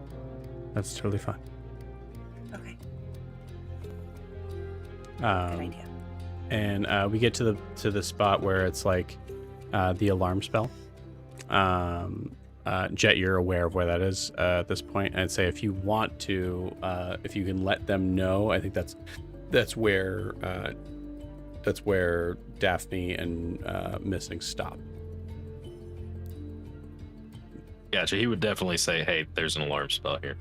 And have they replaced it since then? Oh yeah. Okay. Yeah, he would Yeah. stop and be like, "Yeah, there's an alarm spell here." Cool. Yeah. So Daphne and Missing kind of like, I think Daphne kind of like nods to you and just like her and Missing stay back. I'll call if we need help. Be careful. I'm always careful. I think Missing also says like, yeah, I don't, just for the record, I don't mind taking them down a peg or two or 5 or 7. So I know you don't. let me know. And you guys walk. Elissa, I think each step you notice there's like this weird sort of like almost like kind of like a slight sizzle under her feet every time she takes a step. I think Ianthe, you're probably the closest to her, at least in this moment. And you notice that like the like any sort of like dirt and like debris that like comes like after her footsteps seem to be like blackened. I'll just grab her hand and just remember to keep breathing. Okay. We've got this. As we're walking there, Yes. once we get past the alarm, Adeem would ideally like to do 2 things, maybe. Okay. Real quick, because we got to make sure we're. No, Wrapping it up will to the be spot. super quick. I would like to first create some water. Okay. And then I control enough of what would, because it's a 30-foot cube. So if I can create less, that'd be awesome. What I want to do is take control of what would fit in a 5-foot cube. Okay, that's fair. Yep. Um, Hold on. And then, well, that's pretty big. It's a lot of water. 5-foot cube. And then, because I have a range of 30 feet with it, I then spread it out within a 30-foot radius of myself and have it follow me. I dig it. I like that. And Very then cool. let's let them play a game. Cool. Because that's just a cantrip. You do notice, actually, Adeem, roll me. I know you're not strong in this, but unfortunately, that's kind of what this is. Roll me an Arcana check. Yep, that's fine. 15. 15. I guess, yeah, I think, like, mechanically speaking, it's not going to really change very much, but you notice that, like, we'll say, like, taking all of that water and moving it around, you notice that about every about 30 feet, you have to kind of, like, reset some of the control water into a new spell, just in a small area behind Elissa. Elissa. If Yeah. I notice that's the case, I will avoid her footsteps. Notably, it's not like steaming. It's immediately evaporating. Right. So if I sense that, I'll call the water in and just make it. And the idea is that it's unnoticeable if I can help it. So, 5 feet square, but then putting it over 30 feet and just making it very slowly follow me. It'll look like the glistening cobblestones at night. You got it. And Cool. I'm playing with what I can do with my very limited spell use. I love it. You guys head up. You see Elissa is holding her hand, Ianthe, and like looking up at you, kind of just giving you a little bit of smile. And then she looks, and the smile immediately fades as we see in the distance.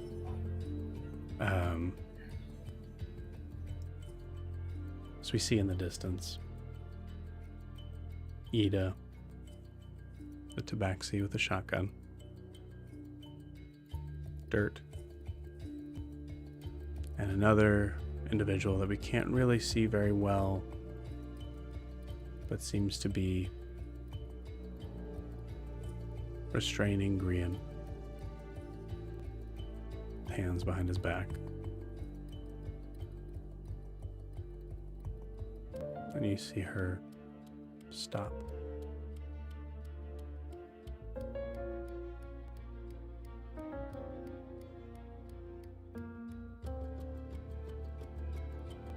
And she immediately starts breathing quickly.